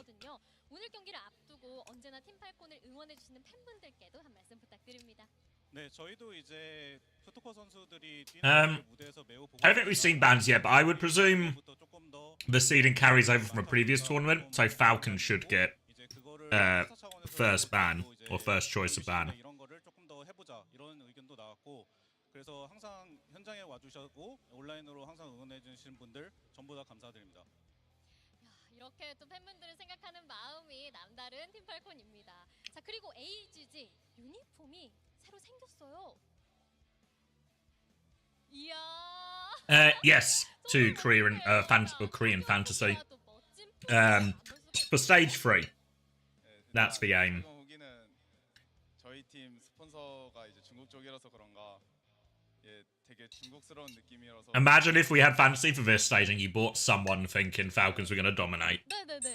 How upset would you be?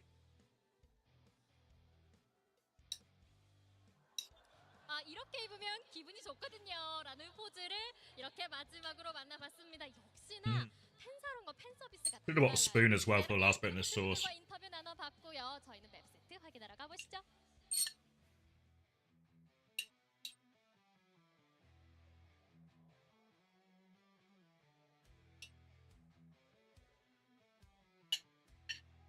Can I buy Hunter in fantasy? No. They did have it in FPL this year, which is like the Football Premier League version, where you could get managers as well. So, and you would, but it'd be actually like a special chip. So you have to spend a bit of your budget. You get a manager or a coach, and then that coach scores points based on like his team's results. So if they win a game, they get more points. If they win a game they're not expected to win, they get even more points type thing. So it's maybe an option.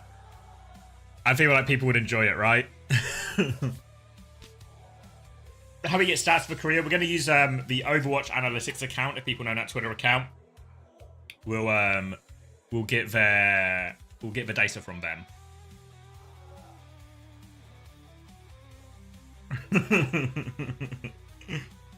Yeah, I feel like that would be a fun addition. I don't know how easy it is from a technical standpoint, but or like the exact way to implement it into the rules. Do you just always have a coach, or is it more of a always have a coach, or is it just like a special chip you can play at a certain point in the stage? It's a little bit easier with FPL, which is the Premier League one again for football, because their season is 38 weeks long. So you can have all these special chips, and you have 38 weeks, and you only get like 3 chips. So it's really, you really have to make it's like a big decision when you invest in those chips. Whereas in OWCS, obviously the stages are closer to like 7 to 8 weeks. So if you have too many different types of chips, you almost just playing one every week just to play them. So I think we need to probably be a little bit more reserved in how many chips we actually put in. Who do I think wins this one? I think Falcons will win.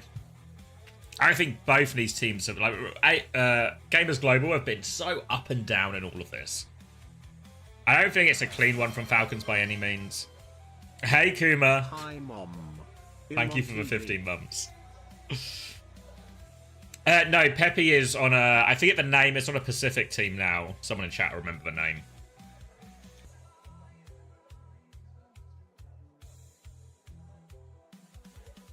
Nighttime Divine, thank you.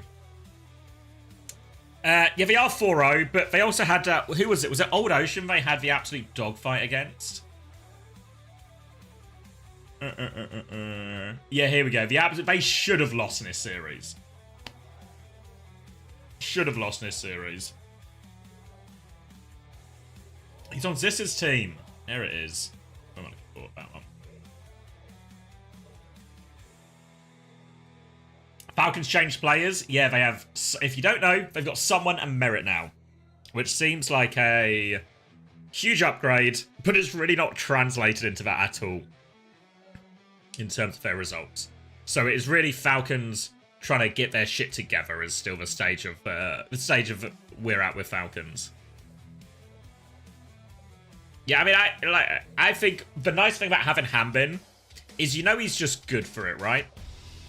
In the sense that if we get to playoffs time, if you have to go for a last chance qualifier or whatever, we get a crunch time, then fuck it. We'll just get Hambin out. We can just play Orisa and D.Va like we've seen in lots of the other series today and over the last couple of weeks. And we'll still be more than competitive and very much likely to qualify for the Esports World Cup. Until then, let's try and fucking bed someone in. Let's try and get some positive results with our big signing in the roster. Busan first map. It's actually all gamers global with the initial ban. I would have thought Falcons had the map pick based on the seeding from stage 1, but I guess not. So... take us over to Busan, and it's going to be a Tracer and Ana ban. Tracer ban's a little bit interesting, because it feels like a lot of teams have just been playing the Sombra variation, like Sombra Freya, with these type of compositions. In terms of matchups, Stalker has been playing the majority of the Sombra for Falcons, but Proper's got a pretty decent history. He's played it a bunch in Overwatch League. He's played it for Falcons previously before as well. So I don't think Proper's got a bad Sombra by any means. So I don't think this has really put Falcons into too difficult a situation anyway.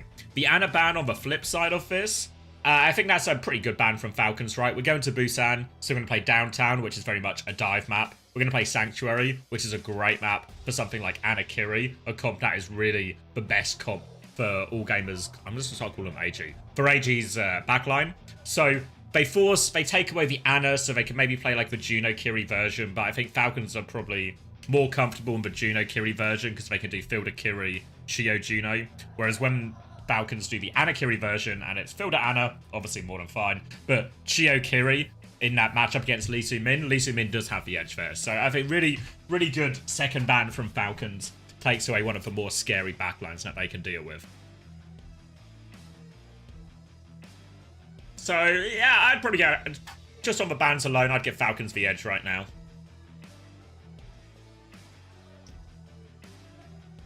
I guess the most interesting thing is also, Ada's been an absolute monster on the Freya so far. Probably the best looking Freya in the world. Maybe at least certainly in Korea. So Merit's got a tall task ahead of him. Merit's form on Freya, I feel like it's been a lot more hit and miss. Good game, bad game type thing.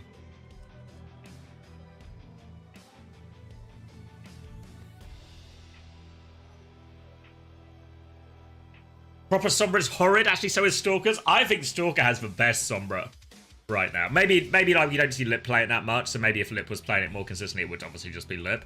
But I feel like of the players we've actually seen playing it recently, I'm really high on Stalkers.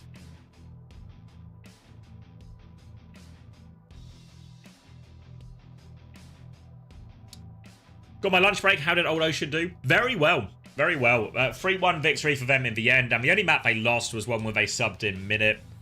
And they had Jaehong and Lucio. You can sort of see how this would maybe go wrong. But as soon as they subbed back in Becky, we go to Suravasa and it looks very convincing again.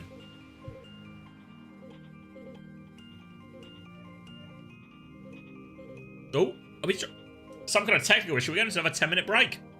Fuck, I could have made an entire red Thai curry. in this time. Yeah, we saw a bunch of the AG players up behind each other's computers, like there was something going on, so looks like we're going to get another extended break as a result of this. Feels like this is a technical break. Thai curry so good? Yeah. Yeah, whenever I go to a Thai place or anything like that, I'm just de facto either the red Thai curry, green Thai curry. Always my go-to.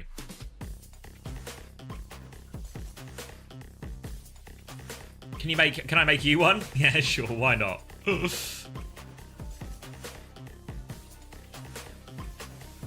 Just went to the toilet and took a huge old ocean. Great.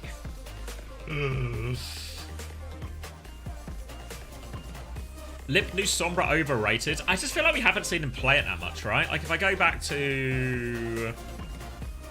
I finally did my job and updated this. If I go to the Crazy Raccoon games and I just look how much Sombra did they play. If you've not seen the sheet before, basically it's all the results for comps and the swaps, right? So we got the teams here in this left-hand side, then we've got all the comps. Keeping our eyes for purple here. So Crazy Raccoon swapped to a bit of Sombra here at the tail end of Hollywood against Old Ocean. We find the next Crazy Raccoon game. It's Sombra free except for the Icon World attack. And then we find the next Crazy Raccoon game. Okay, this one was actually a lot more Sombra heavy up against Onside Gaming. But they did obviously kind of just body them, right? So I know, compared to someone like Zeta Division, where I feel like we've seen so much of it from Pelican. Yeah, then another one here where we have a bit of Trace of Sombra on University. And then we don't see it at all in their loss to T1. I need to try, what's it called? Oh, I've lost the message now. Kaio Soy? What's Kaio Soy? Let's see. A Thai egg noodle soup in curry broth topped with crispy fried noodles. That does sound nice. What? Chicken leg with this one? That does look good, actually. Maybe I'll try that next time I go to a place.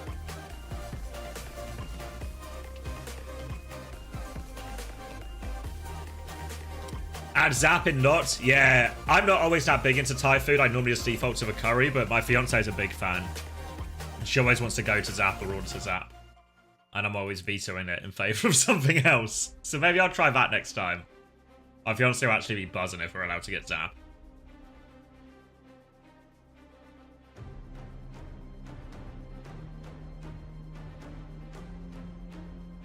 There's a really good Thai street food stall in my city.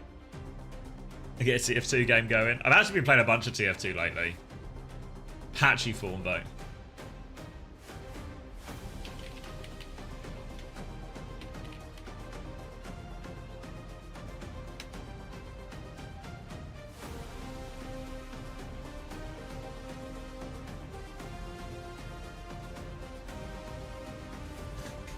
Time to learn how to make a curry.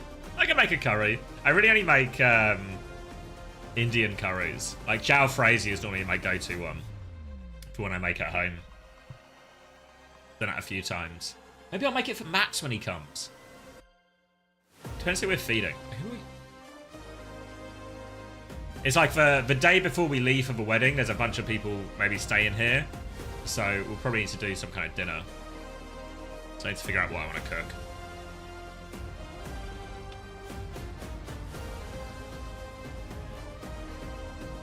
I don't know how many people will actually be feeding. Might only be 4 people, actually.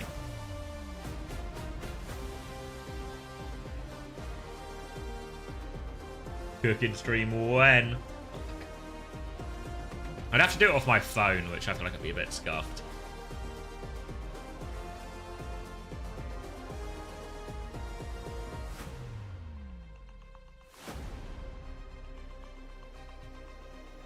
Cook a ton of meth? Alright, good shouts. Japanese curry is really easy to make with the roux vlogs. Yeah, have me for this whole weekend. So I'm here all of this weekend, all of next weekend. Then do I go? How does time work? All of this weekend, all of next weekend. Yeah, then I go. Then I have 2 weeks off, and then I'm back for what will be. I'm back for the start of playoffs. So I'll miss out on the tail end, but we can do a bit of catch up. I do arrive back, like, the playoffs start like that Friday, and I'll be back Thursday. So I'll probably come back a little bit out of the loop. But we can jump straight back into it. We can figure it out.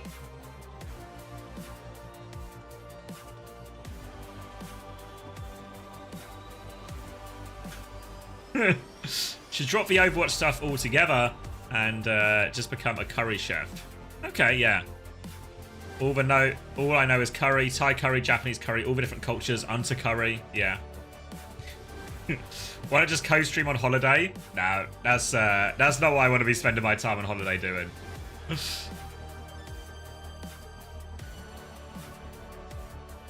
I mean, I wouldn't co-stream anyway because it's my bloody honeymoon. But I actually really don't like IRL streaming. I feel like, I don't know.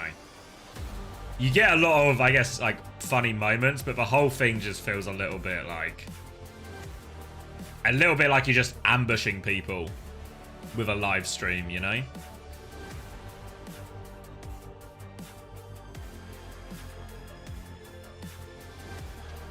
I don't like that aspect of it. I feel like most of the time when people are just hanging out in public, they're just, you know, just looking to hang out with their friends. They're not looking to be the star of somebody's stream or somebody's video. So yeah, not a fan of all that type of content.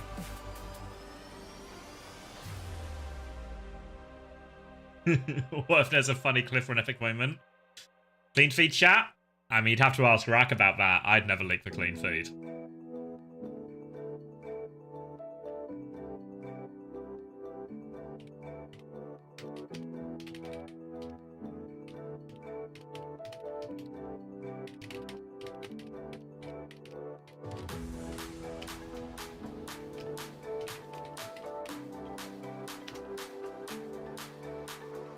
Oh, it's happening again. Yeah, so what happens is because the in-game audio or like the volume on the YouTube stream is kind of low, so I have to use like what's it called? A plugin? An extension on my browser, which is like a volume booster. So I use that extension, but as soon as I start using that extension, it does all this weird stuff where it like messes up the full screen sometimes. You've maybe seen it where I've had to like F11 out and F11 back in to get it full screen. So the clean feed link is a little bit looser than it maybe normally is.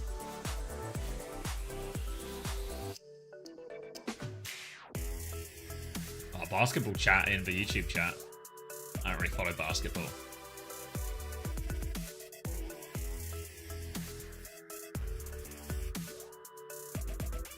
Somebody said, honeymoon uncoachable with your wife as a guest. No, we're not doing an uncoachable on a honeymoon. I don't know when we're going to next do uncoachable. Did they push the timer back? I'm not sure. We entered a second 10-minute break.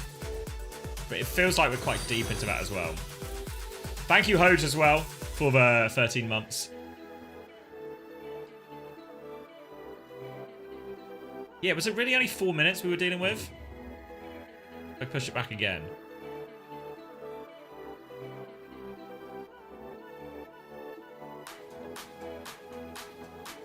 Can't wait for Chris's cope. Yeah,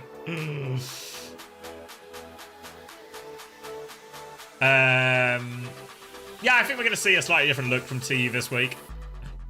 And maybe there's like a corner has been turned in terms of their decision-making and approach. So we'll wait and see what we get. Wouldn't my in-laws be uncoachable? Maybe it's just the nature of the demographic you get on as a Twitch chat, but most of my family tremendously uninterested. You know, like they want me to do well. You know, they want me to live a nice life and work a job I like, but they're not that interested in all of it. What's the opposite of terminally online? They're just terminally in the real world. Why is the game so delayed? We didn't get any official word, but it looked like AG were having some technical issues, and then we got thrown into another 10-minute pause, and that's kind of where we are now. Terminally offline, grass toucher, normies, yeah. No, not a loner. Like they just live in the real world. All of this stuff is just, you know, they're happy for me, but no interest in the stream. Maybe that's for the best, though. Does anyone really want their parents or their family watching them work? Come on.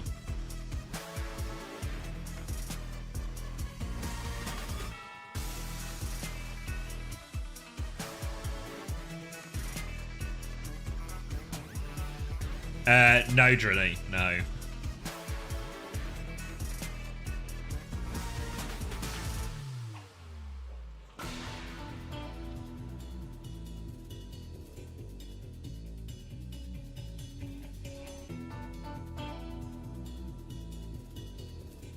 Is the opposite of being a client being a server? If you buy a skin in Overwatch, remember that you're buying pixels on a screen. Yeah, I don't know if I've ever bought a skin. Have I ever bought a skin in any game?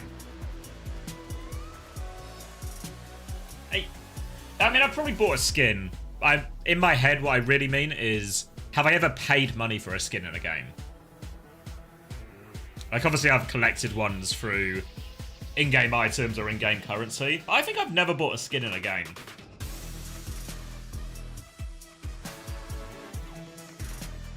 Yeah. I don't think I did in TF2.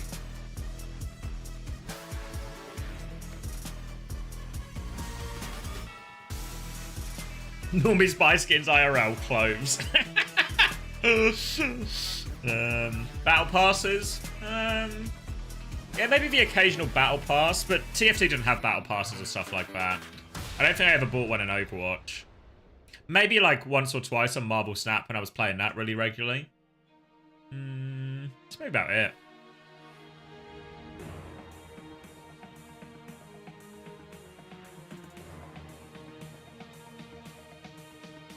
Big games this weekend?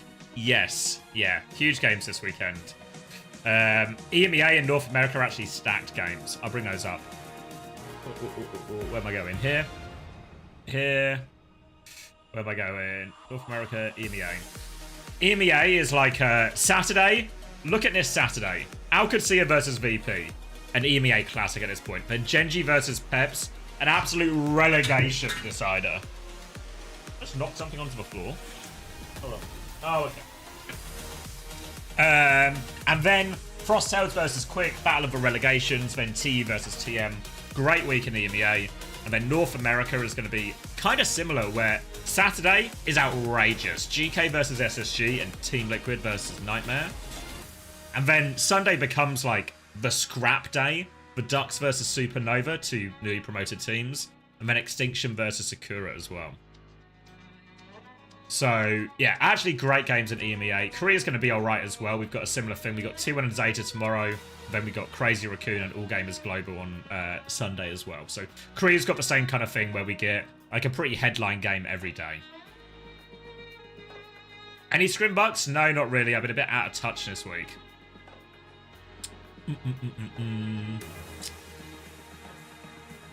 I must admit this, I'm a skin buyer and customizing ship. Somebody asked about crates in TF2. No. If anything, there was one time. If anything, TF2, I don't think I've ever bought any in-game items, but I have sold in-game items for profit. One time, I was a manager for a team, right? I was the backup medic / manager for a team. And obviously there's not a lot of money in TF2. But one of them said, I'll give you my unusual hat if you just manage the team for like this stage. Because I wasn't playing anyway, I was just back up on the team. It's like, if you can sort out all the scrims and do all this, I'll give you my unusual hat. I was at uni at the time, and I was like, for an unusual hat, I'll manage a team for a stage. And then, what do I do once I get that unusual hat? I give it to my friend, who is a bit of a trader. She sells it for me, $125. That's honestly probably my first esports paycheck. And that team I was the backup medic for Taimu, who a few people might remember from Overwatch League on Dallas Fuel.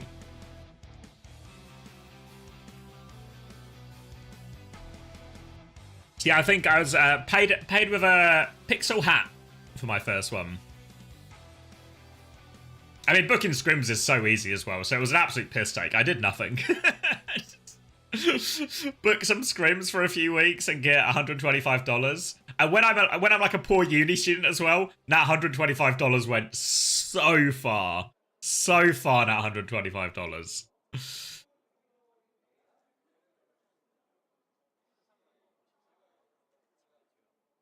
Yeah, I was the backup medic for Timo.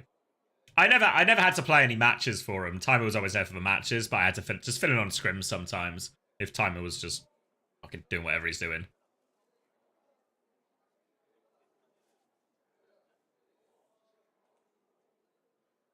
You should post on Twitter that booking scrims is easy. Is that not just a super cold take? Does anyone think booking scrims is hard?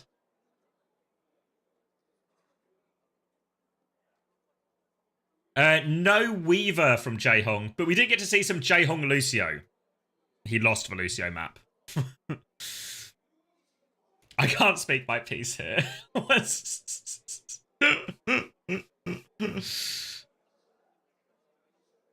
Yeah, booking scrims is easy.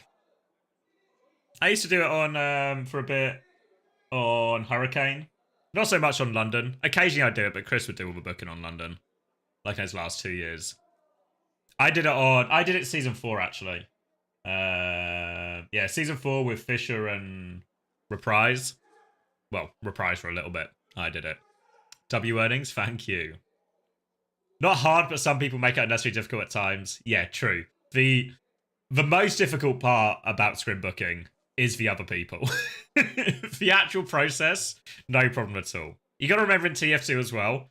Fuck, everybody knows everyone, you know? So I'm just messaging people. I know. So you scrim this time? Yeah.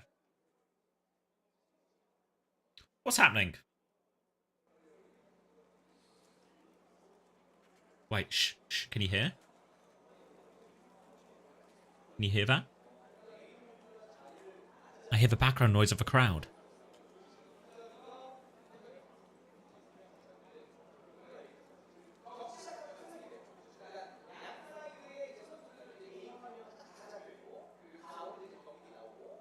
Crowd ambience 1.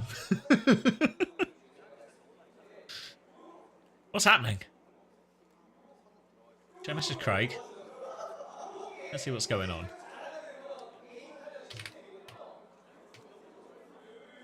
You know when.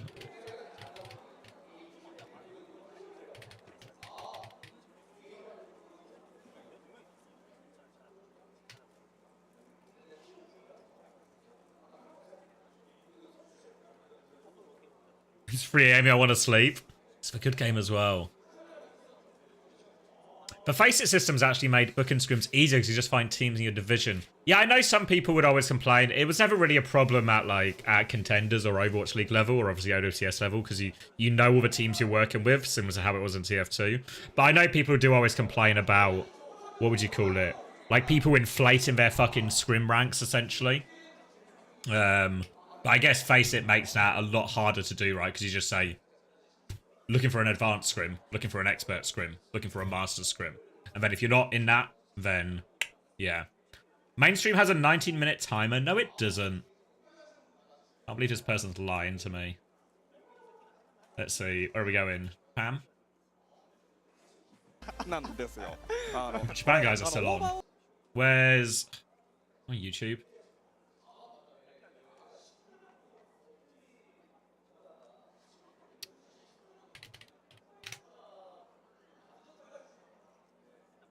But I don't put it on the main. Is it this one? Live. No way.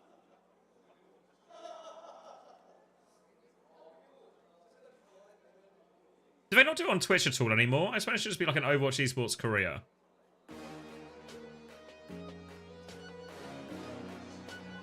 Is it all on Soup now? Yeah, but Japan one didn't have a timer though. We're just getting an advert now on the clean feed. See Tom's stream? Where is he? What am I watching?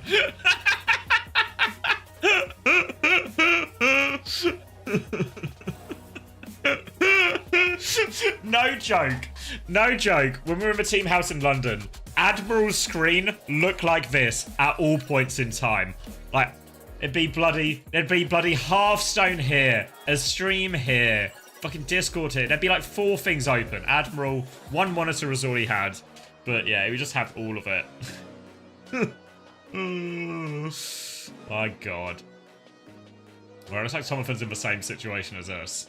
Just waiting. Brain rot stream? Yeah. Why am I bald? Did I tell you guys? I got a haircut yesterday. Normally, I cut my own hair. But obviously, with a wedding coming up, seems like a time to invest in a bit of a nicer trim, a more professional approach, right? Hold on, I've lost the clean feet for you. So, I went to the local Turkish barbers.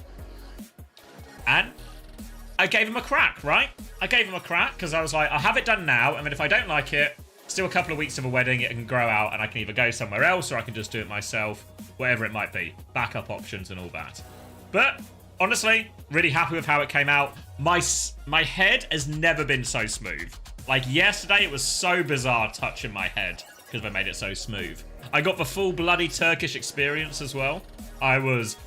They did like all the normal beard trimming, shaving the head, like super fine.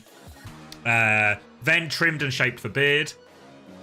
And yeah, it wasn't like shaved with a razor, but they had like I don't know what it is. It was just like I guess like a specialized, not just like a normal clipper, but like, I don't know how to describe it, but it was one that could like shave even finer basically. Yeah, so got the hot towel, got the hot towel, had a little, you know, open up all my pores and everything. Did all that, and then he lit a stick on fire, and he started like slapping my ears with a fire, you know, to burn away some of the hairs inside and stuff, to make sure it's, you know, no stray hairs there. So hot towel into slapping my ears with fire, and then he got some olive oil. This isn't a joke. He got some olive oil for my head, so I got an olive oil sheen as well at the end. So felt like it's my first time ever. I think I've probably been to a Turkish barber before, but my first time getting a full service from the Turkish barbers, and it does feel like I got a full service, authentic Turkish experience out of it. Sir Lemon has obviously been to a Turkish barber's before. Yeah, so I can't complain. There was a bit when he was slapping when he lit the fire, there was a bit of me that was like, where's this going? And then, because it was actually the second time he'd lit fire during the haircut, because the first time he lit fire to like heat the razor that he was using to shave my neck, but that, in my head, that kind of felt like reasonable. But when he lit the second fire, I was like, oh, he's gonna shave some more bits or just use it to, like, you know, do some of the finer work. And then he just started to slap my ears with it, and it was a bit where I was like, well, he's the expert. I'll trust him. And to be fair, I guess now my ears have no hair on them, which is good. There was no basil or lemon juice. I wasn't being marinated. Just some olive oil. Olive oil was meant to be good for you, right? Good for the skin? Good for the head. So I've got to check on, because I had it done yesterday about 10 a.m. So I've got to check on the regrowth as well, because we're not having the wedding. We're like we're leaving for the wedding on Friday, having the wedding on Saturday. So I might have to either go Friday morning or Thursday night.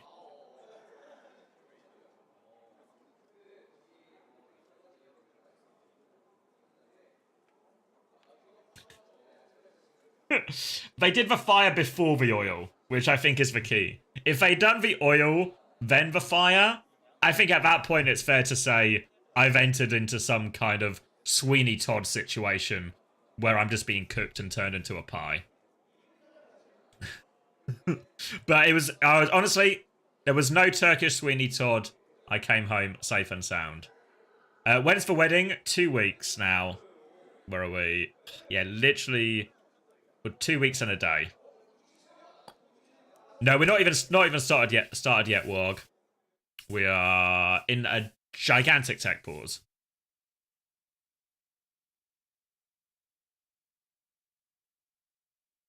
I'm at my mate's wedding next week. Also having a Turkish barber experience again. Honestly, Red Eyes, because obviously on the menu, I guess it is, of like the services they provide, it was just like full service, and I was like, well, I want the haircut, I want the beard trim, so let's just do the full service. Another 15-minute timer, so we can keep talking about my haircut for a while. Bloody hell, what's happened? No update from Craig either. Radio silence. But yeah, honestly, Red Eyes, so I go in just saying I want the full service, and I don't really know what that entails. So I saw there was hot towel on the menu as well, so I got the hot towel, so I was sort of expecting that. But all the other stuff, I kind of just let it happen, you know? Like, why not? I try. The guy's a professional.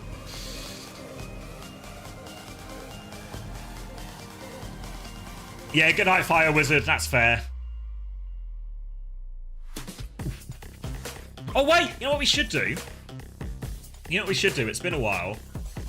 But I've got some codes. Why does it stop doing that? I've got some codes for... Do you guys know what this is? A cardboard bundle.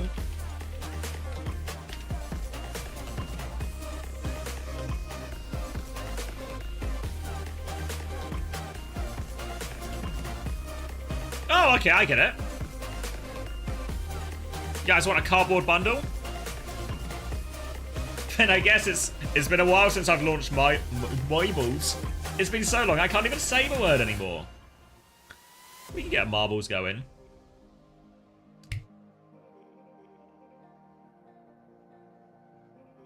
You want the cardboard diva? Well, it's a whole bundle, so you get the whole lot. This will give us something to do in the break, won't it? Or, wait, can you guys see the marbles? Where are... Oh! Earn more with our revenue share program. Wait, I want to earn more.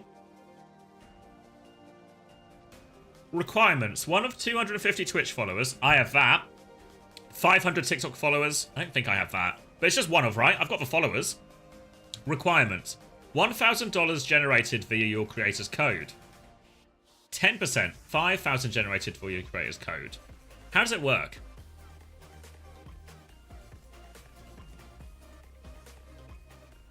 Wait, maybe I should do this at another time, right? Not right now. We should just play the game. Wow, can I become a full-time marbles streamer? Can YouTube chat also play or no? I know, afraid not. You can only enter through Twitch chat, Commie.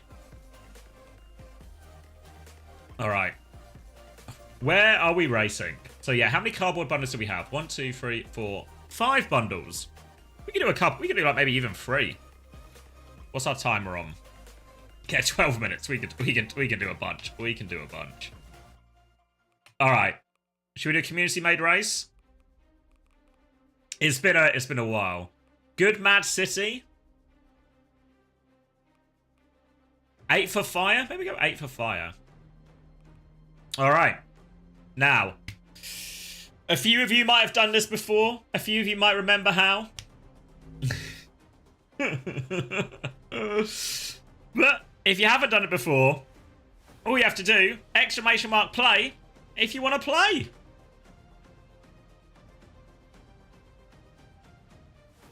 You guys remember how it works, right?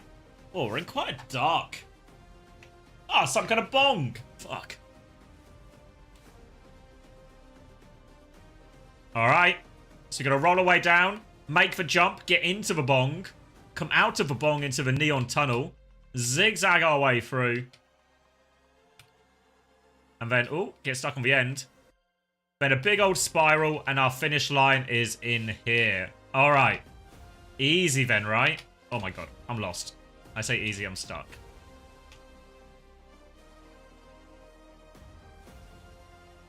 Alright, fuck. I feel like it's actually, it feels like a big moment, this, because it's been so long since we've done it. So yeah, for a cardboard bundle, if you want the bundle, you guys know what to do. I'll start the 60-second timer. Ugh. Hold on, let me just respond to this.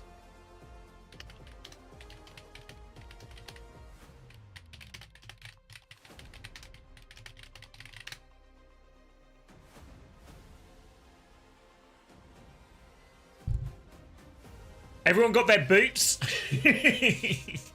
It's important to wear the right boots when, wait, can I remember the buttons? There we go.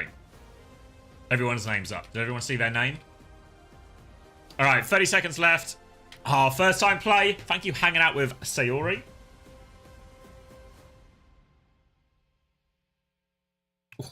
All right, 15 seconds, and we are launching in. Oh, Juries with the first time play as well. All right, off to the races. Final few seconds. Oh yeah, congratulations to Arthur as well. He's made the big step up to moderator. So be ready for Arthur to start abusing his powers. Start the clock now for Arthur's starting the job to exploiting his position for personal gain. Start the clock for that now. As we get up to this first corner, everyone's sort of having a bit of a hard time getting through this first choice of right and left. It's going to be Panda and Awake at the lead, but not for long. There's some kind of big old blob that is going to send people in different directions. Lemon coming out on the left first. I'm still in the races here. Arthur, first day on the job and already second to last. Disaster start for Arthur. Hasn't learned how to rig the races yet, but he'll get there. Now we go into the jump. Feanor and the better Panda. Straight into the bong, up the bong, out the top of the bong. Everyone arching down. Arcing. Onto the leaf. Into the funnel. And now we're going to hit the neon runway. Polix has taken the lead. Feanor and Medieval Reaper all in the mix right now. Polix is going to get caught on the spinner. Not too much of a slowdown on the spinner, actually, but there's more spinners as we go round, and Feanor has crept back into the lead as well. It's been a pretty strong run from Feanor. Keeps this one going. Decent momentum. Medieval Reaper's actually been sent the wrong way, so Medieval Reaper all of a sudden out of the running right now. There's a few people on the floor. Is the floor actually going to lead you to a useful place or just to death? Oh, it's just to death. It's just to death for it. So it's actually Feanor still in the real lead as Nipple and Layson are going to fall to their deaths.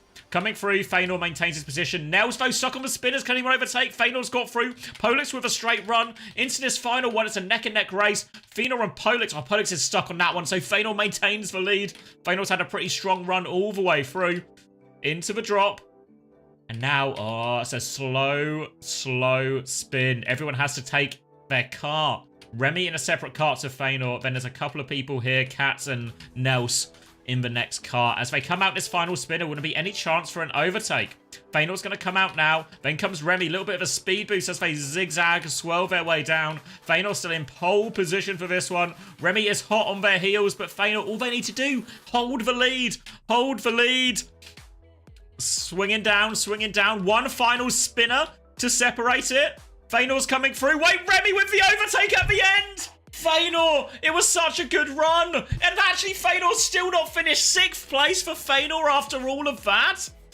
Gothberg, Polix, and 2 Cats all finish ahead as well. It's a Remy sweep. Everyone else is filtering their way down. 45 seconds left still to finish. But I think we need to investigate what is going on over here. Wait, what's happened? What's all this then? What's all this? Just stuck. Jarrett, Mist, Bandit, and who else is in here? Evan as well? What are we doing, boys? Just stuck. Just dicking about. Look how far away you are from the finish line as well. Absolutely hopeless. Embarrassing? I mean, at least 3 of them are together. Bandit. Bandit's actually been separated from the group. All right, let me find you. Remy. Can't believe. Feanor, are you here? I can't believe you fumbled that, mate. All right, I'll whisper you on Twitch, and you will get a cardboard bundle. Just a couple of boys chilling, just hanging out. Did you finish the race, Gay Hunter? Let's see. You sure did. 73rd, so nothing to write home about, but a technical finish.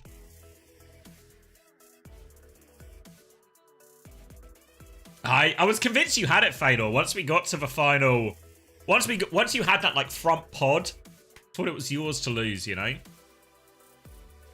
All right, where are we going time-wise? 5 minutes. I reckon we can squeeze another one in. Should we do a classic, a King of the Corn? Yeah, Fly's actually. I hadn't read your message, Floro, but we're the same page.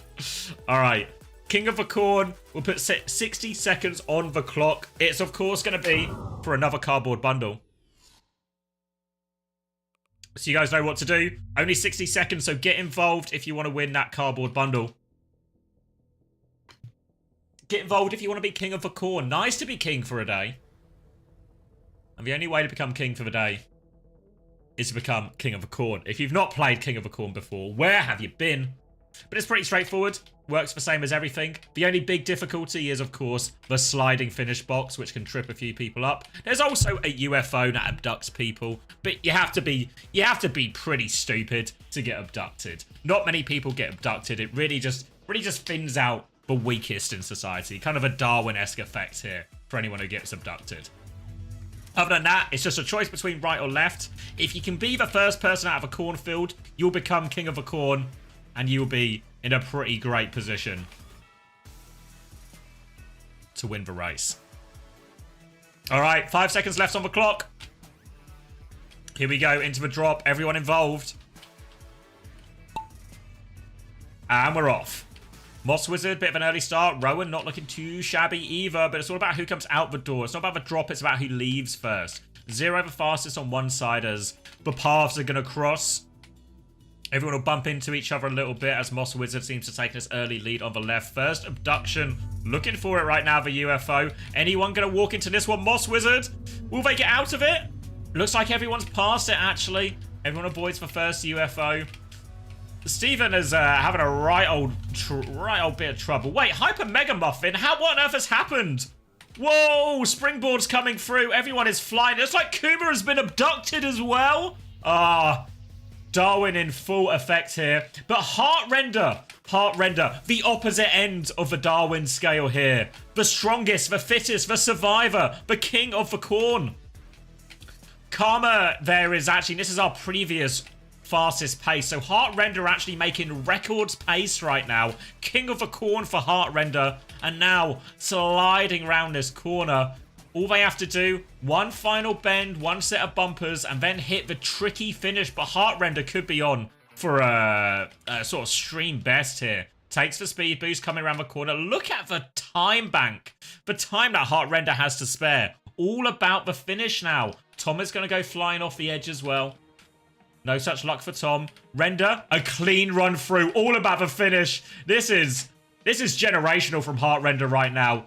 All they need to do is land in the box. Land in the box! Oh, it's outrageously good. Heartrender, King of the Corn, winner of the cardboard bundle. Absolutely incredible pace there from Heartrender.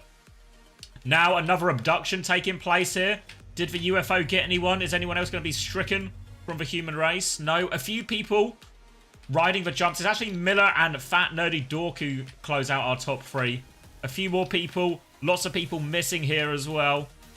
A few people off the rim. Yeah, a few people hitting the rim. Falling off the other side. Try hard Steve. Not trying hard enough.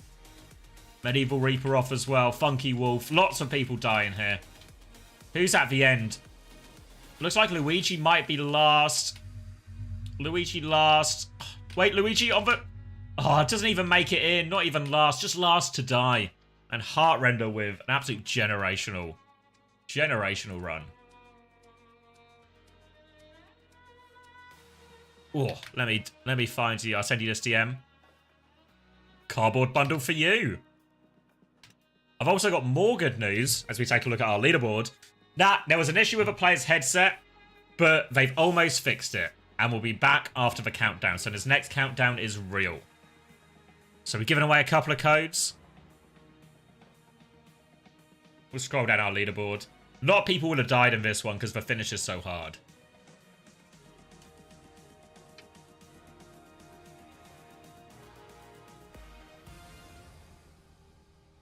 Yeah, look at all these late deaths. Lots of people dead. I died. Yeah, lots of did not finish.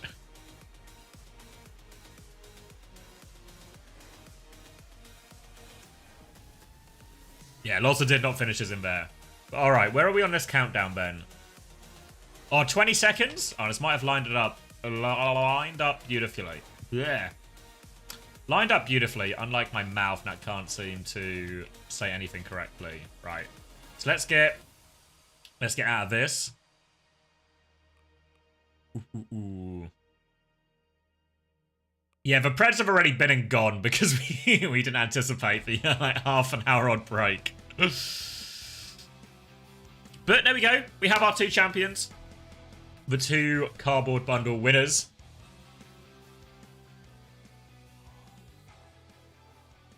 And now we can actually watch some Overwatch, if you can believe it.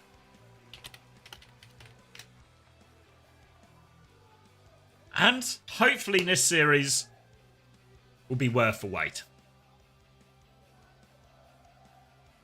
You have a cardboard brig? I mean, when I was looking at it, I feel like the cardboard diva goes hard. The cardboard reaper's really good.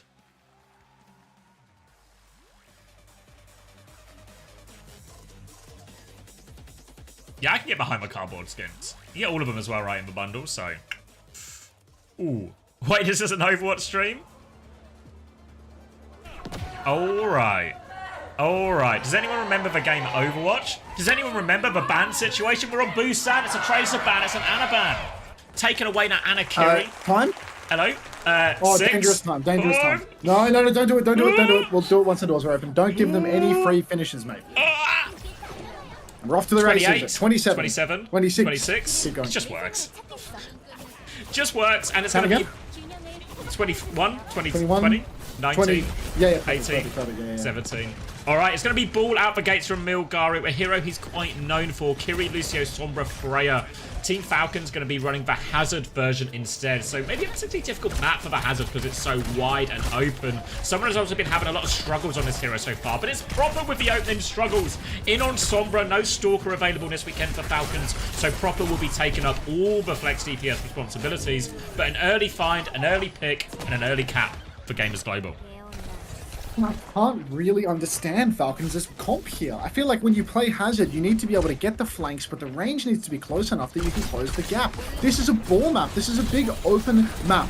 And how is someone going to find value? Right now, though, Milgaro appears to have just pissed it away. Went for an engagement very early on, got hacked, and got dominated. So apparently, no someone value, no problem. All he had to do was walk up through main and do nothing. And Milgaro will just give it to them in kind. An easy retake for Team Falcons. And now that they have control, I still think it's going to be really hard for them, because if someone tries to play close, AG, they can flip behind. Lucio, Kiri, Gall, Sombra, all heroes that can get behind you. I think it's going to be really difficult for someone unless he can constantly close the gap.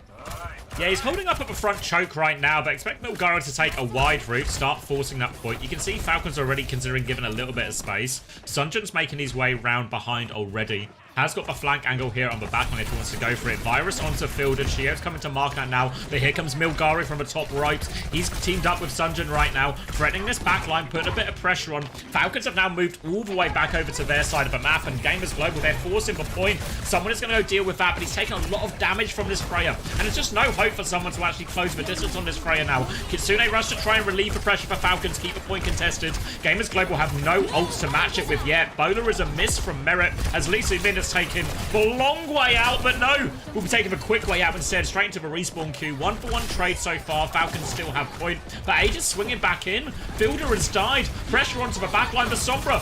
Will get out somehow. Gave him the slip.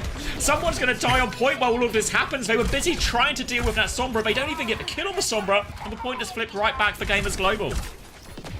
Absolute disaster for Falcons there, but really it's par the course. AG's comp is just so much more mobile. They can get around with Milgaro. Someone, if he commits anywhere, they can just move away from him. They can always keep space, so it's so difficult, and they're really relying on DPS carry here. Proper 95% of the way to his EMP. Sonjin already has an EMP though, so if they retake 2 stacked up, he might be able to find value. You can see Chio trying to hide, go for his counter beat, and Sonjin, he pulls the trigger early. He saw the Lucio hiding on the corner, but he went for it anyway. Exchange of the ultimates there, but Proper's in a spot of bother, taking a lot of damage. Kitsune rush from Maka on the point. That's keeping everyone healthy, but EMP comes out onto the Sombra. Proper misses the virus, but it doesn't matter because Someone is there to clean it up. Milgaru pops the minefield in main. Someone actually traded out. Milgaru rolling about, but Marker will fall. Merit finds value. Aid trades back though. Support's falling left, right, and center. It's a 3 versus 3. But Milgaru is low. Lee Soo-min has the beat, but he does not have the confidence to pop it. Aid falls, so does Fielder. It's a 2v2, but with that bolt from Merit, that will seal the deal. Unless, of course, we've got Sonjin coming back on the respawn, catching Merit on the point. They haven't secured the flip yet, Xavier. No, Falcons get it now. They were so low there, or Gamers Global, they nearly found the trades, but Merit, important value during that mid-fight. Once the tanks had really bled around their HP, it just becomes to which Freya can take over more. Merit holds his own on that occasion. Now someone is anchoring point, but look at the pressure! Suzu has been forced already on the back foot. He has the downfall, but he has to run. And Gamers Global, they're just forcing through the point. Bowler and Beat over the top to keep going. This Beat maybe felt a bit unnecessary. They need kills with this Beat now. On top of the Freya, the DPS find 2 picks. That'll do the job. Now they can all turn their attention onto someone, clean that up. Downpour from someone as well to try and clutch it. He's got no choice. He's rooted.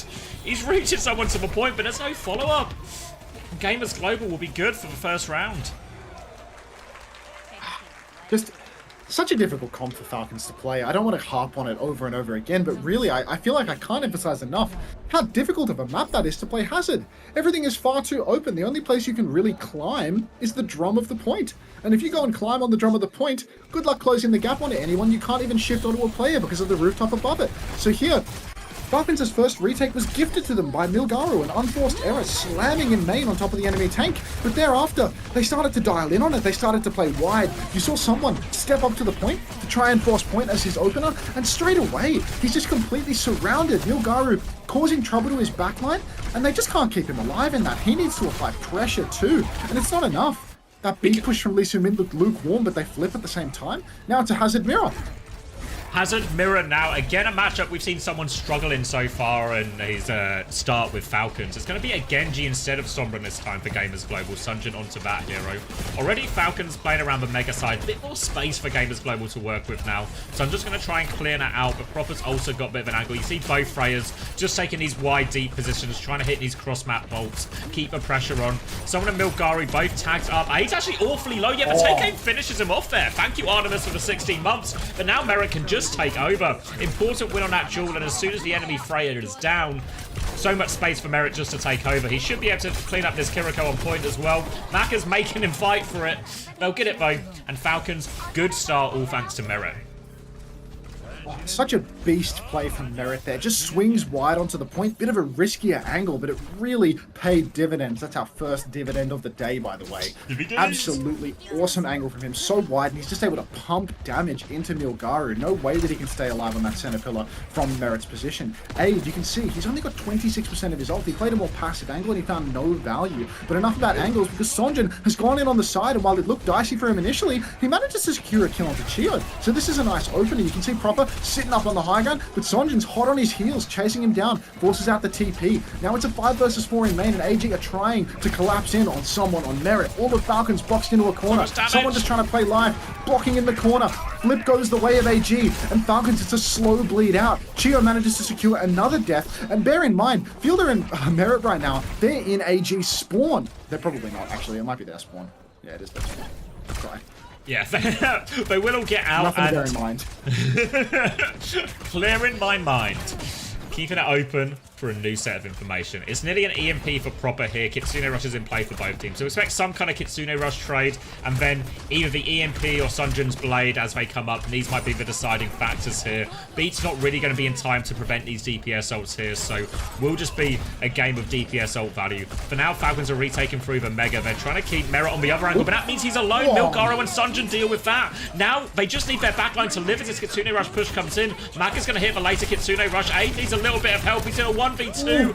Chio and Proper will take care of that one. And now Proper's coming back with EMP. Downpour comes out. Little wall made by someone to protect himself for that. But Proper dies. Maka with a headshot. No EMP available now. Sunjin has the blade. He pulls the blade. Chio does not have the beat. He's 1 HP. He's got away with it somehow. He dies. Someone's cleaned up both players. Chio's going to live. They don't even need the B. And Sunjin misses that opportunity to seal the fight for AG.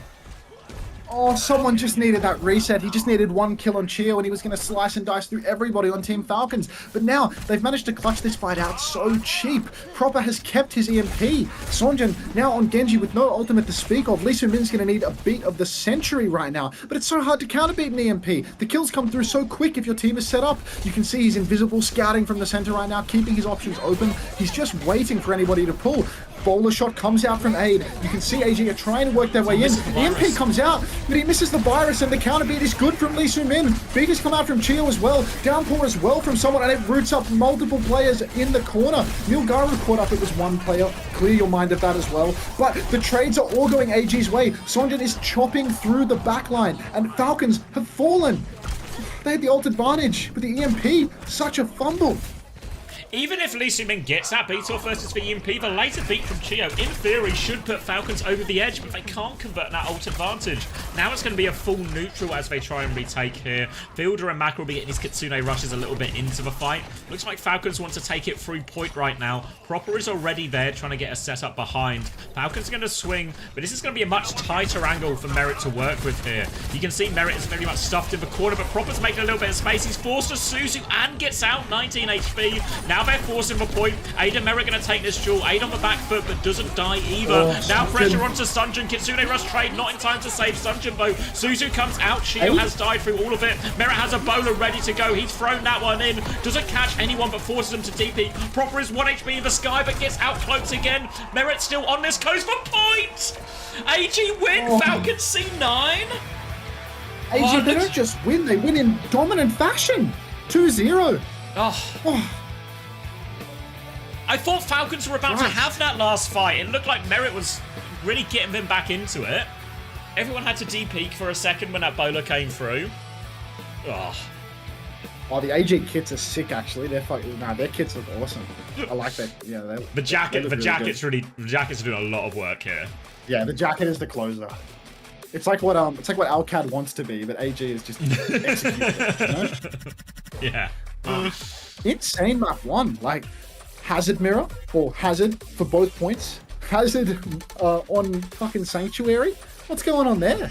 Just outclassed really by Milgaru. His flexibility, his ability to play the wrecking ball, getting them over the line on the more open map. And then Hazard mirror was a dogfight, but I mean, an EMP fight pissed up the wall for Falcons. Can't be having that. Sonjin's doing so much as well. He's come a long way from losing in North America with Timeless. Yeah, holding his own. That one whiffed blade, but everything else looked pretty good for it. And you saw a few times there where, even though it felt like Merit probably was getting a better evade in these duels, there was way more times where Milgaru and Sunjin were able to take Merit out of a fight or minimize his impact, compared to vice versa for someone getting onto Aid.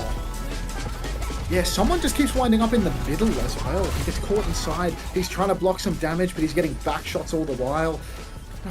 Tough for them. I mean, Merit's trying his best, really. Merit's doing so much work every fight. Wide angles, kills the bowler over and over again. You're not seeing him get gapped by Aid, losing the duel, but it's just not enough. Like, Chio gets killed by Milgaru multiple times.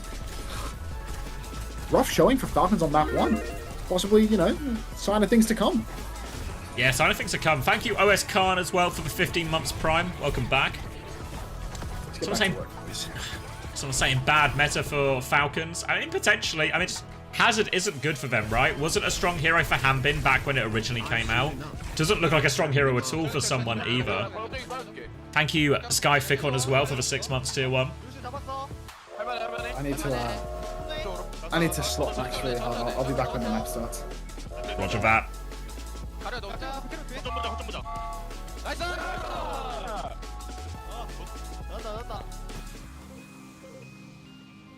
Alright, so... My god. Tricky for Falcons. Not a good start. You can kind of see it on their faces a little bit, can't you? Just a bit... anxious. Juvia successfully trained her successor.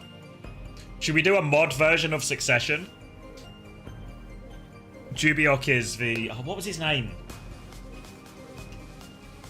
The Mogul. The Rupert Murdoch-esque one. Someone maps net negative? I think they might still be, yeah. Why did Prop not swap to Genji? Well, I think the Freya But sorry, the Sombra into the Freya makes sense. It feels like Logan Roy. Thank you, Mila. Thank you. Yeah, Juby is Logan Roy in this scenario.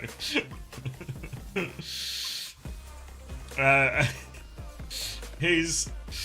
Let's say, if I had to... let's see.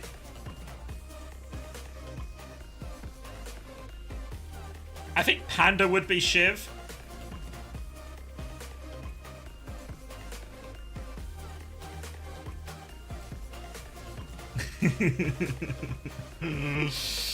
Another round of marbles. Now, I imagine we're going to start quite promptly now we've had all these delays. You know, we'll just do like the bare minimum break. So we'll stick with it. Because these codes have to get us through the whole weekend as well, you know. So we're already 2 in.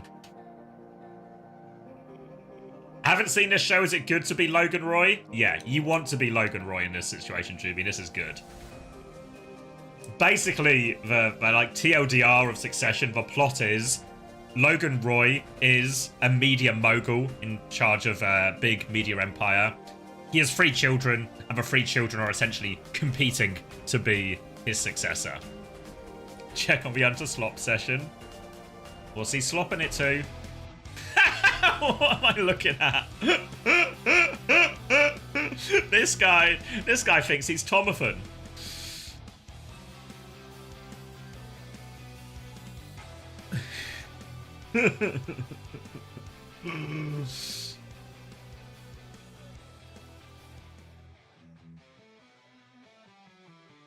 What's the... Oh, fuck. What's his name? I know who you mean. Kieran McCulkin's character is... Turn audio on. Don't stop. Let's go. 3 knees. 3. Roman. Yes, Alpha. Thank you. Yeah. 2, 3. I can't even match with her. Why is your head? What is happening? Yeah, who would be Roman in this scenario? I feel like... Is Coleman Roman? Panda is Shiv. Coleman is Roman.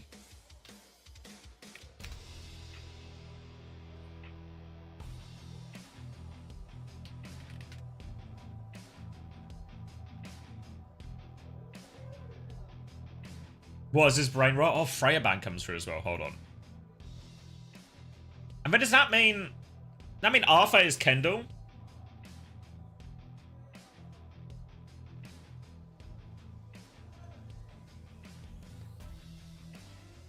Yeah, okay. I think I can get behind that.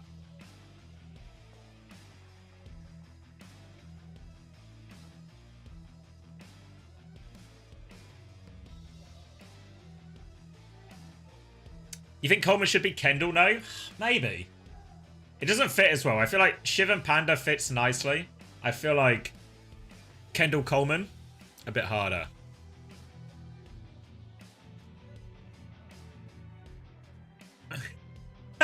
We're talking about Succession Musket. Alright, sorry, yeah, I wasn't locked in at all. Where are we? Someone remains in the roster. Where will we go in? I don't want to refresh because I'll lose sync with Max. It'll come up in a second. Let's crank for volume. Preds are open. People still believing in the Falcons. Alright, we're going to Midtown. This is a choice from Falcons. Someone is in, starting on the defense, starting on the Orisa. Going to be a Farah Cass coming through. Obviously, Freya is banned as well as Kiriko. So Midtown, especially first point, but even second, very much map nap plays what I think most people describe now as like a Virtus Pro style, where you play this double flex backline. You play quite wide. So the Kiriko ban, we saw him ban Ana in map 1, right, to affect that AG backline. Now they're going to ban Kiriko in map 2, again to affect the AG backline, trying to make it a more comfortable matchup. But we can still see Lee Soo-min play a variety of heroes like the Alari or something instead, where he probably still has advantage over Chio. For now, though, Falcons, no Freya, going to be starting Cass, Farah, maybe expecting an Orisa mirror, but Milgaro is trying to one-up. It's a Sim and a Sigma. They want to go fast, a TP through. They're flipping over to the house already, trying to get a bit of space on the map, but Merit has found the opening pick. Takes Lee Soo-min's head before anything really happens. Wants to clear that up as well. They traded for Merit mode. There's a Sombra behind, but uncloaked and found. Reload of the rockets and proper will finish that one. Now player advantage too as an aggressive Sim and Lamp comes in. It does kill someone, but look at this power position for Proper. He is over the top right now. Nowhere to go, but they're still finding kills out of this HE. A rock onto the high ground. Proper has that healing pylon, but he's forced back. Now Maka can swing. Maka and Milgaru, somehow, they've survived all of that thanks to Maka's Lamp, and they're on to first point. So quick, and I mean, look, Falcons, you've got to start to question someone being in the lineup in these matchups, no? Like, they put him in to start defense on Orisa? What are they thinking? It doesn't make sense. They know Harmlin's the better Orisa. They've seen someone struggle on the horse. Milgaru, he's going to rock the Sigma for first point and then swap over to Hazard. I think the Hazard might be a little bit more difficult for him here, rolling into the second point. But AG, I mean, they're still making swaps. Now they've made a swap that makes perhaps a little bit more sense. Luciano Winston go over the Orisa. Because if Orisa plays low ground and holds the car, you can just jump over the top and take the high ground from there. So AG, they're playing musical heroes. Milgaru looking like peak someone right now, and someone just one-tricking heroes map to map and getting caught out again and again. Why did AG ban Freya? It's crap at Freya. It makes perfect sense. Maka swings on the back high ground, anti-nade, just juicing damage the whole time, and Sunjin takes a kill on Merit.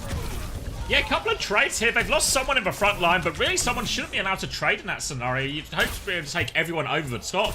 Maka's going to throw another nade out, dueling it out with the supports from long range, but not a lot of damage Fielder can really do in that situation. Milgaru can now just bubble this backline if he wants, clear him out, all the while the payload just moving forward. Nano boost available for Maka already.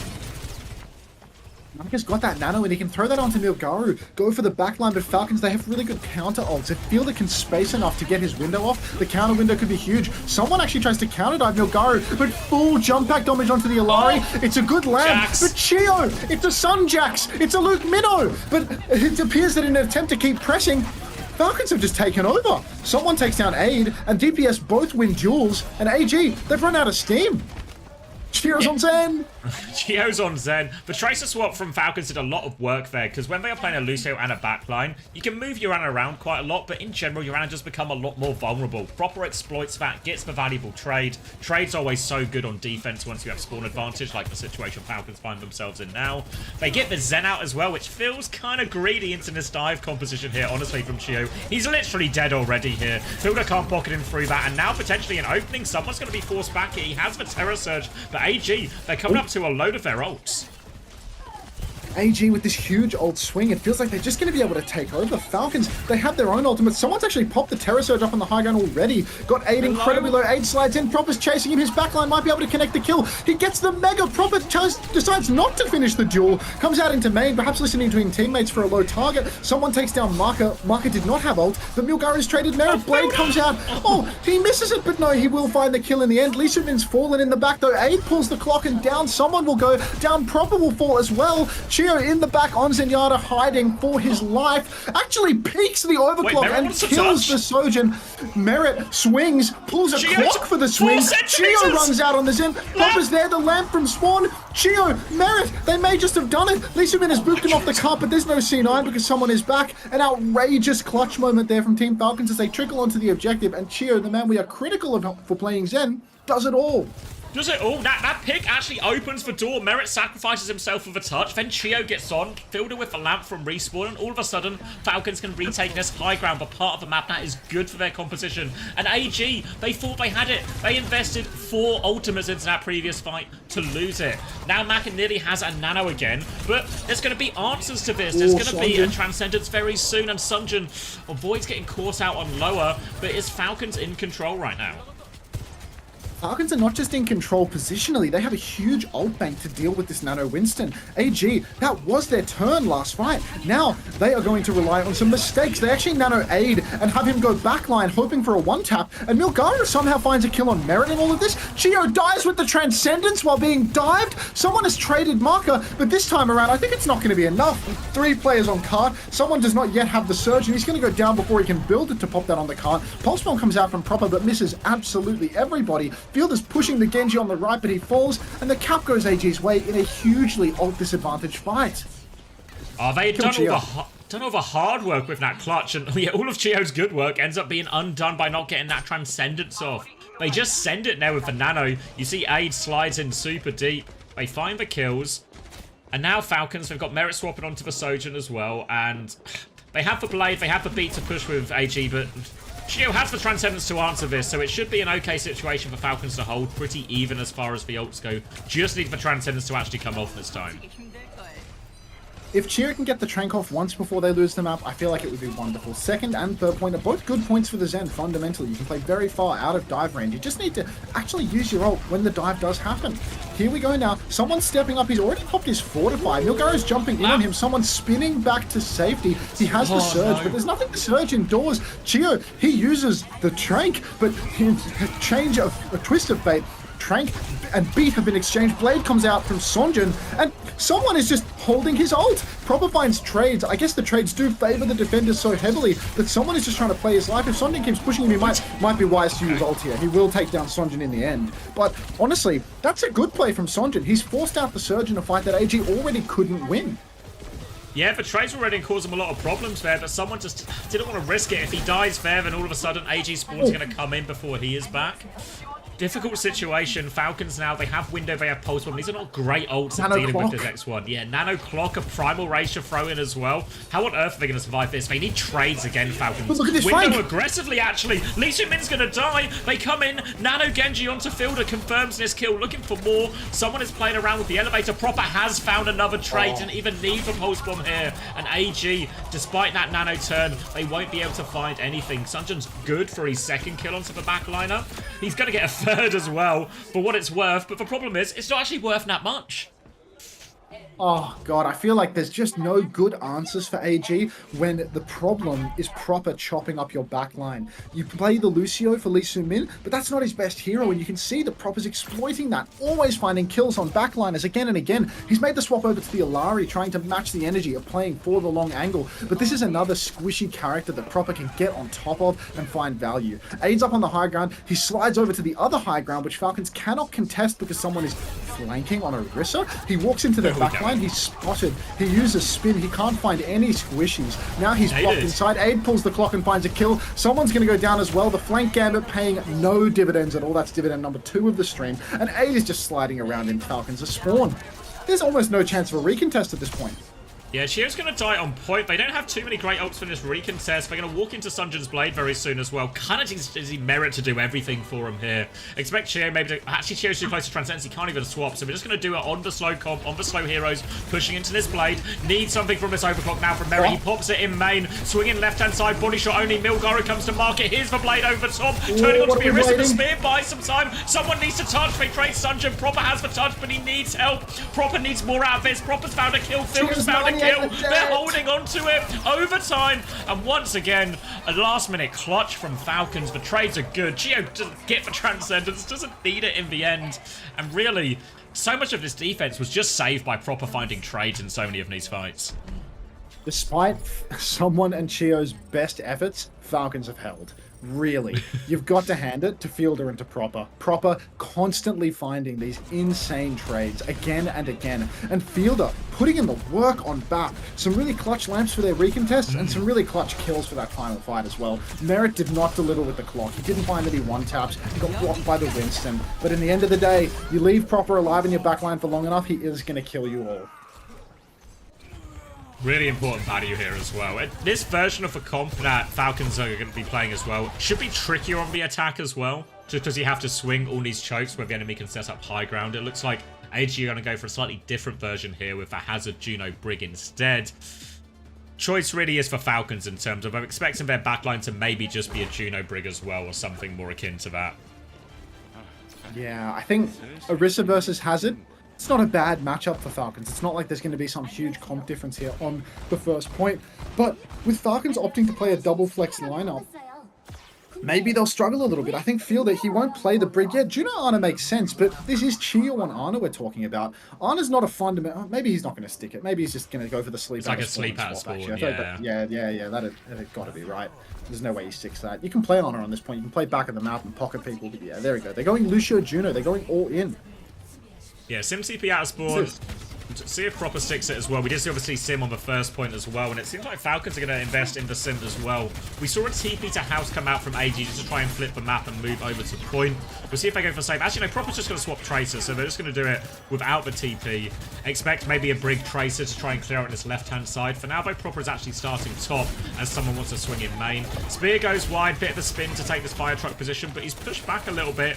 Proper's made his way all the way behind from that top flank. Now a spear onto Milgaru. He's getting forced back here. He needs to avoid the Orisa he can. Someone's going to take a bit more pressure onto the back line. Forces them all back. And Proper has this angle. Yeah, they're stuck in the alleyway now, but Aid's going to shoot his way out of it. Now he swings onto the fire truck. Power position. One more spin. But Falcons, they're all hiding behind this bus stop. They need Merit to take a bit of space. He's going to go left-hand side for a deeper angle. More front damage onto Milgaru. He threatens Merit, but Milgaru has gone in. He's half HP. Speared out of a block. He's so low. It's a one-for-one trade only, though. Falcon's going to try and stabilize in the alleyway before pushing back out. Respawn's coming in. Someone is trying to close the distance. Spear out onto the Genji as well. Fighting this Brig. Pressure behind. Sunjin is getting marked by Chio as well. They try and double in. Actually, Lee Min has gone in swinging. He's got Rally. Chio doesn't have Rally yet. They're coming for the bash. Falcons need to be on the run. They're fighting him back, but it's actually Lee Min who's running away from Chio. Now Chio has the Rally. He's coming out for headshot. No! Jax is it as he comes through. Huge opening for AG to come back into this fight. But Falcons, they're slightly closer to the ult. So one-for-one trade. Actually,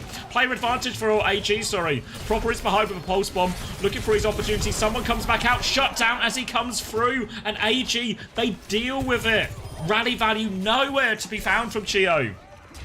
Oh, such a game-losing mistake from Chio, eating a headshot from Aiden going down. Mind you, when he popped the rally, someone was 95% on the Terror Surge. We've seen Ollie play. We know that the Surge Bash combo is so powerful, but they weren't playing for the combo. They were playing to win the scrap. So close to combos and giving it away. Falcons, this next fight, they have a huge ult bank, but so do AG. They keep losing in the neutral. Merit's over to the Surge, and Clock is pulled by Aid, and he's going completely wide, but he will find Fielder in the end with the help of someone. No Juno's available for either side. Blade comes out from Songjin, but he's able to dash out of the Terror Surge. No value from the Surge Ray, and that's just going to be Falcons wiped. Their ult bank depleted. Proper has a pulse, and that's all. All they have. 1.5 minutes left on the clock as well, and Falcons are struggling. AG only have the downpour as well. And actually, he's going to take the hazard mirror now. So it's going to be more of a straight-up mirror. Proper sticking onto the tracer as he still has that pulse bomb. Milgaru looking for this downpour. Just drops it early, actually. Really early. Doesn't find anyone locked up, but does separate Merit. Someone's going to try and respond to that. But Sunjin gets the mega. Everyone is flooded in to help Sunjin out of this, and someone's 1 HP. Has to back it out, but Falcons have stabilized a little bit. Now they can swing, but Merit can't connect. Now Rail, Chio is going to get involved. Back foot right now for 8. He's giving it up for Fielder. He gets traded in the back. Sunjin finds 2. Sunjin finds 3. Oh my god! He's cleaned up everyone, dealing with Proper now as well. And Falcons, they have no choice but to reset again. I think Proper stayed behind.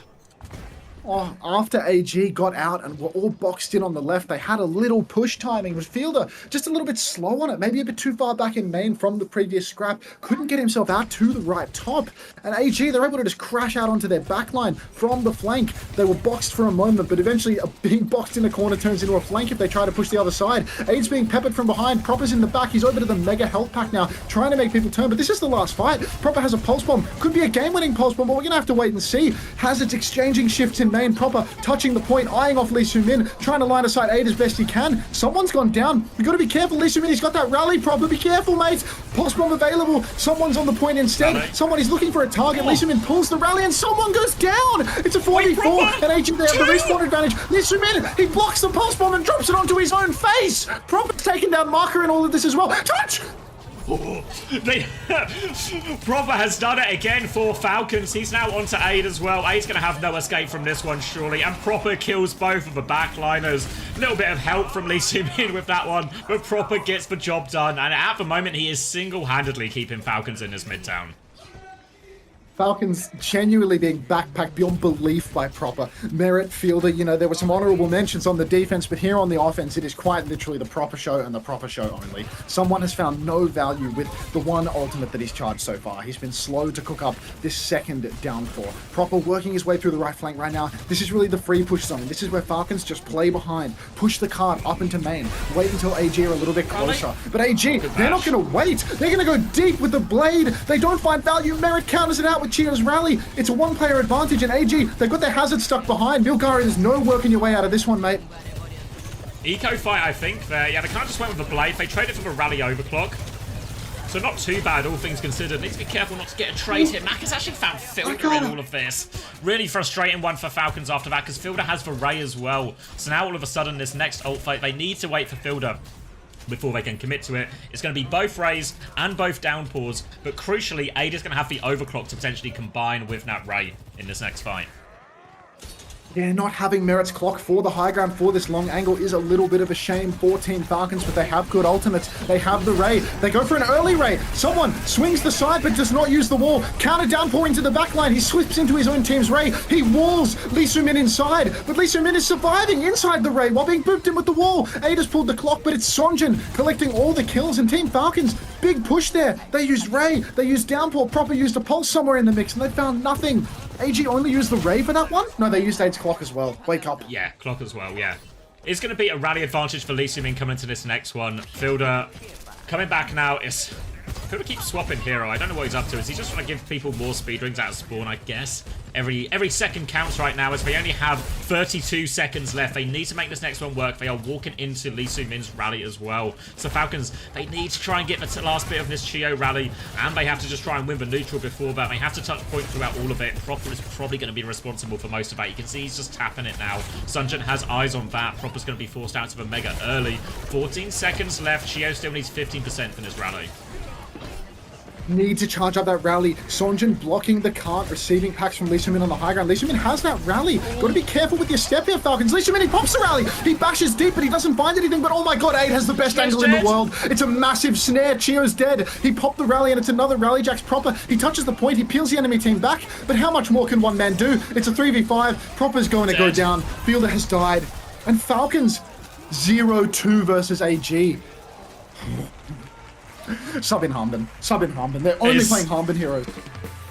Yeah, I mean, I think, like, big picture, there's a real argument if there's a time to, like, take these risks and just keep forcing someone in on heroes he's less comfortable on.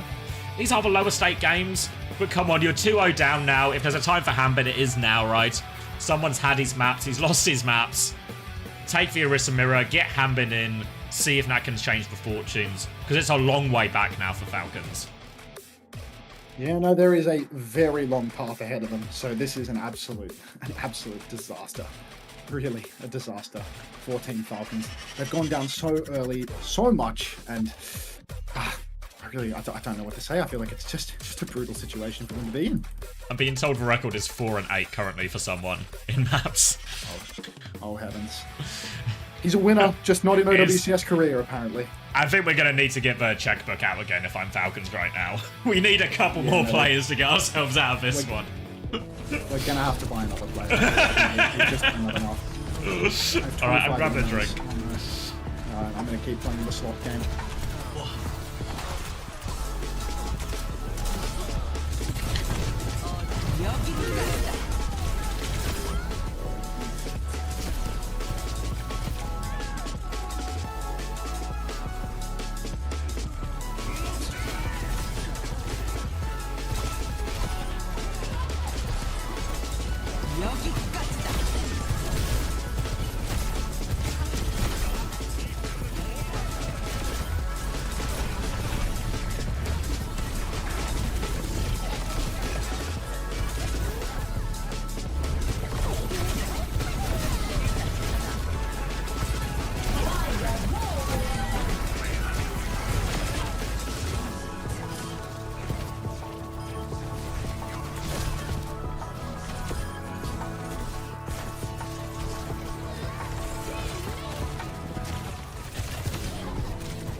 트레 잡았어. 저도 잡으면 이겨. 이겼어. 깔끔하고. 미친놈이야 너. 나이스.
4.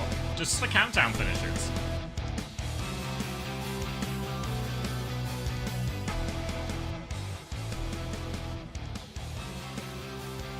Alright, people still believing in Falcons. Did we see the sub? Quick check of the monitor position. Hanbin is in. Alright. Runa's happy? Yeah, Runa's happy. If you remember, even when Falcons lost to, was it Zeta Division? If my memory serves me correctly. They went to Runa's happy, Hanbin was in, and they just dominated that map. So, potentially here, I think maybe... What do I want to do? Do I want to protect the Orisa? Potentially. Could also ban the Juno here. I don't know. I don't think they've used it already. Falcons. Ban the Juno, force a Kiri Lucio or something. Obviously, you have to bear in mind, Lee Min, wow, a menace on the Kiri. And actually played... Normally, Brig is seen as a weaker hero for Lee Min, but I think he's actually done really fine on it. Here we go. Yeah, Hanbin in. That's a big move. The button has been pushed. The bin button.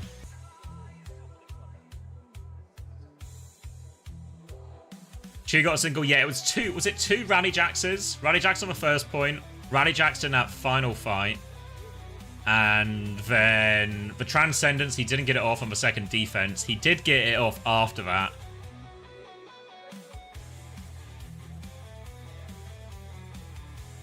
Ilari Jax, yeah, you're right. Yeah, the Sun Jax. Yeah. So, yeah, I don't know. Desperation. So maybe a Juno ban, I'm thinking, for Falcons here. Could be a Freya ban as well. Okay. So Freya ban as well probably forces Genji in this Orisa mirror. It depends if AG, do they swap it up? Ban Orisa, I think, if I'm AG. Force a Hazard mirror? Yeah, ban Orisa, force a Hazard mirror. Not the strongest hero for Hanbin either. Does he go Mauga or something instead? It certainly would be in the Falcons' wheelhouse to go Mauga. I think it's a good ban from AG. I think both bans make sense. AG, though, forcing it away from the Orisa mirror is really good.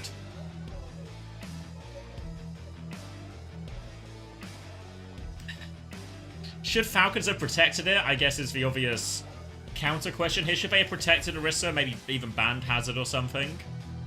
And then just taken the Freya matchup? I think Merit has been playing really fine on the Freya. As much as Aid has got a lot of praise over these first couple of weeks for his ability on Freya. Felt like that opening map when we saw on Busan. Give Merit the edge on that one. So maybe shouldn't be too scared of it. Maybe they're more worried about the fact that it would maybe force a Sombra mirror. And that's not as good for proper as the Genji mirror obviously will be. See the prediction swinging slightly more in Falcon's favour.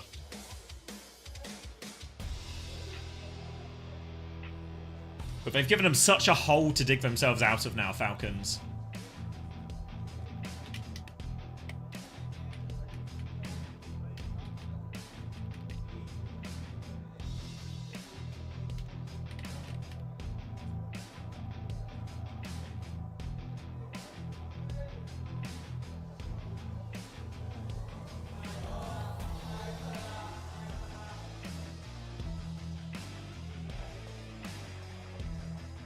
Sunjack sounds like a cereal. Get your Sunjack's breakfast.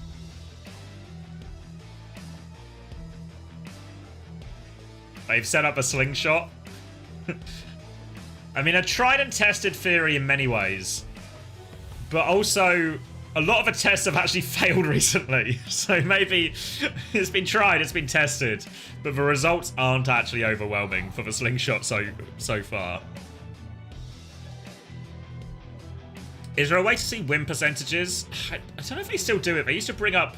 Maybe they would have done it before this, but they used to bring up the win percentages on screen. But I think you're very much right. I think this was the map they won against Crazy Raccoon. I think this is a great map for Falcons, but obviously normally on the Orisa.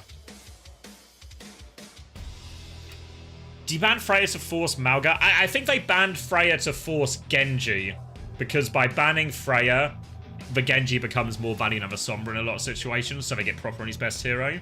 But they would have preferred to play Orisa like, if they had their choice Falcons, they would just take Orisa, Genji, Juno, Brig, Mirror, or Kiryu Mirror, or something like that. In the Orisa ban from AG, obviously, a good disruption ban in all of this. So now I think Mauga would be my choice if I'm Falcons, rather than the Hazard Mirror. Yeah.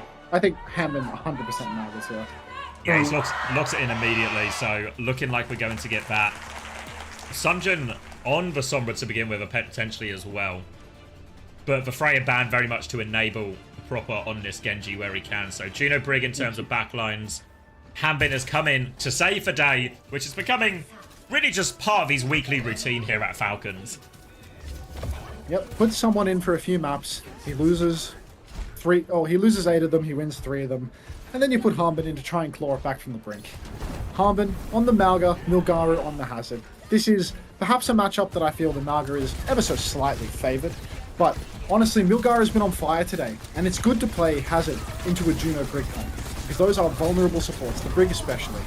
First fight taking place here, and Hanbin is wasting no time at all. He pins straight over to the side and boxes the backline down onto the slope. In fact, Marker is going to be caught by Proper, but Merit will be caught in kind. And here's the Hazard. Hazard versus Brig boxes him in.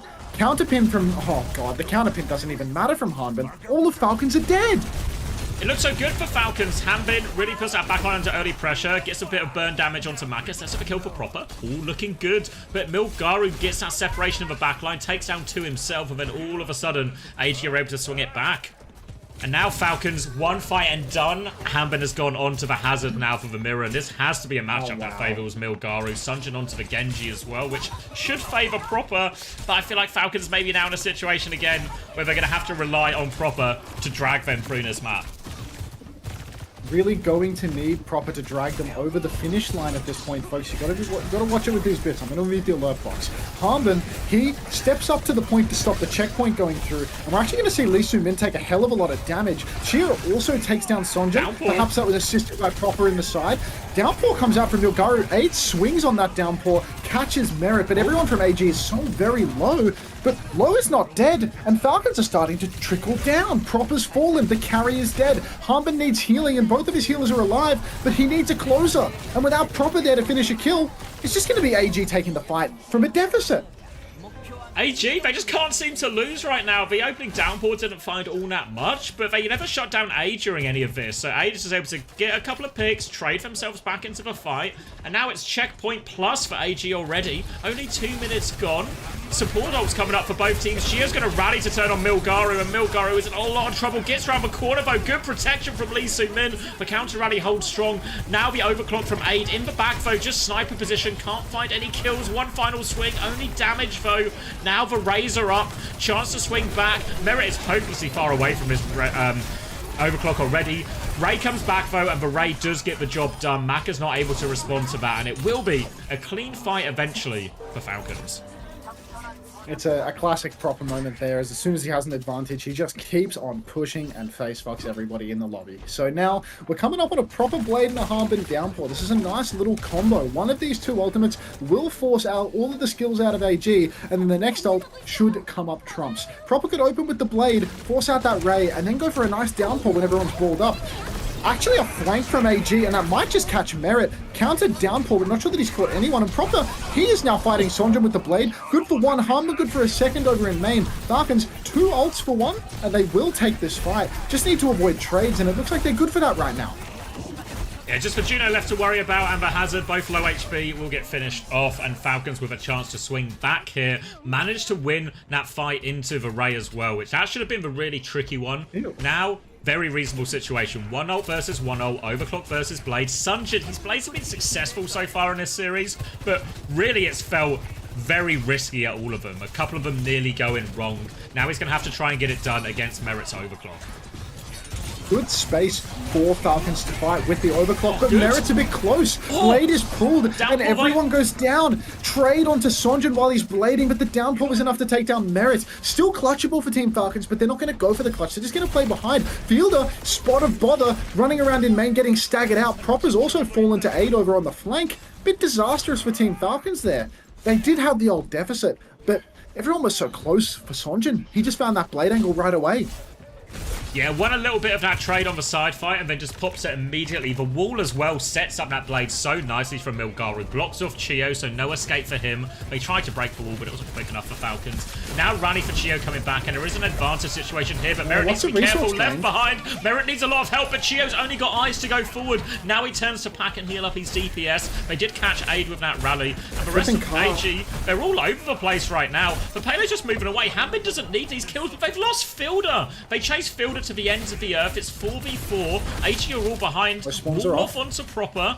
They've got rid of the spawns now. AG still have a lot of people behind. Hambit's going to come back to try and deal with this now. Chio's in a lot of trouble. Milgar is half HP as well. Rally comes out, bash towards it, catches Chio with that one, lands it in his face. Hambit's trying to get back around the corner, but he's got everyone over him. Milgar has walled him off as well. And AG, good for it. They managed what was a very messy situation quite well. And Falcons are on the back foot. Yeah, as soon as AG go down, they find the isolated player, they find that trade, and Falcons, maybe they should have just gone and fought in main, to be honest. They should have just kept on flipping the cart, try to drag it away, play with outfielder, because trying to turn around, pinch them between everyone. Aid pulls the clock up in main. He's so deep on the right-hand flank, but he's missing everything. And Proper, hot on his heels, finds the trade. Blade angle available, but they might not even need it. Cart continues to roll, though, and Proper has to dash over there just to block the objective. Lee Min in a bit of trouble, but Marker fucking trades Fielder. Ray comes out, and Falcons, every ult in the bank, and they've let it slip. How was Fielder traded? How on earth? It just looked like it was cleaning up a backline on the point type situation for Falcons, but then Maka, Lee Min, they find the trade. All of a sudden, they win the fight off Nat Ray. It cost them an ult, sure, but Falcons struggling to get out of their spawn. They're coming back right now. They have 4 ultimates, nearly 5, but they've lost Fielder again. Sunjin's just walked in and killed 2. No response at all. Hambin is locked up. The downpour. Sunjin booming him through. Chio is 1 HP on point. They have all the ults, Falcons, but it's too little, too late. They're at the spawn once again. They're gonna have to use so many ults just to get out of their doors here.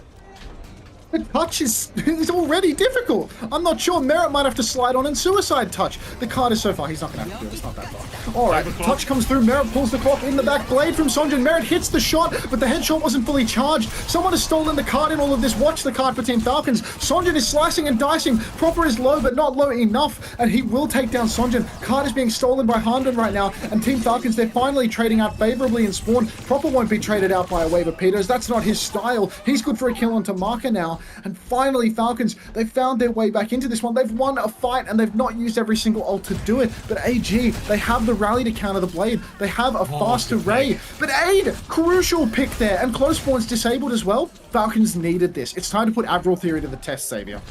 100 meters on the board. We all know what that means. Proper still has the blade, but Lee Min has the perfect counter before this rally. He can rally, just save it for Bash. Big task for Proper. Ooh.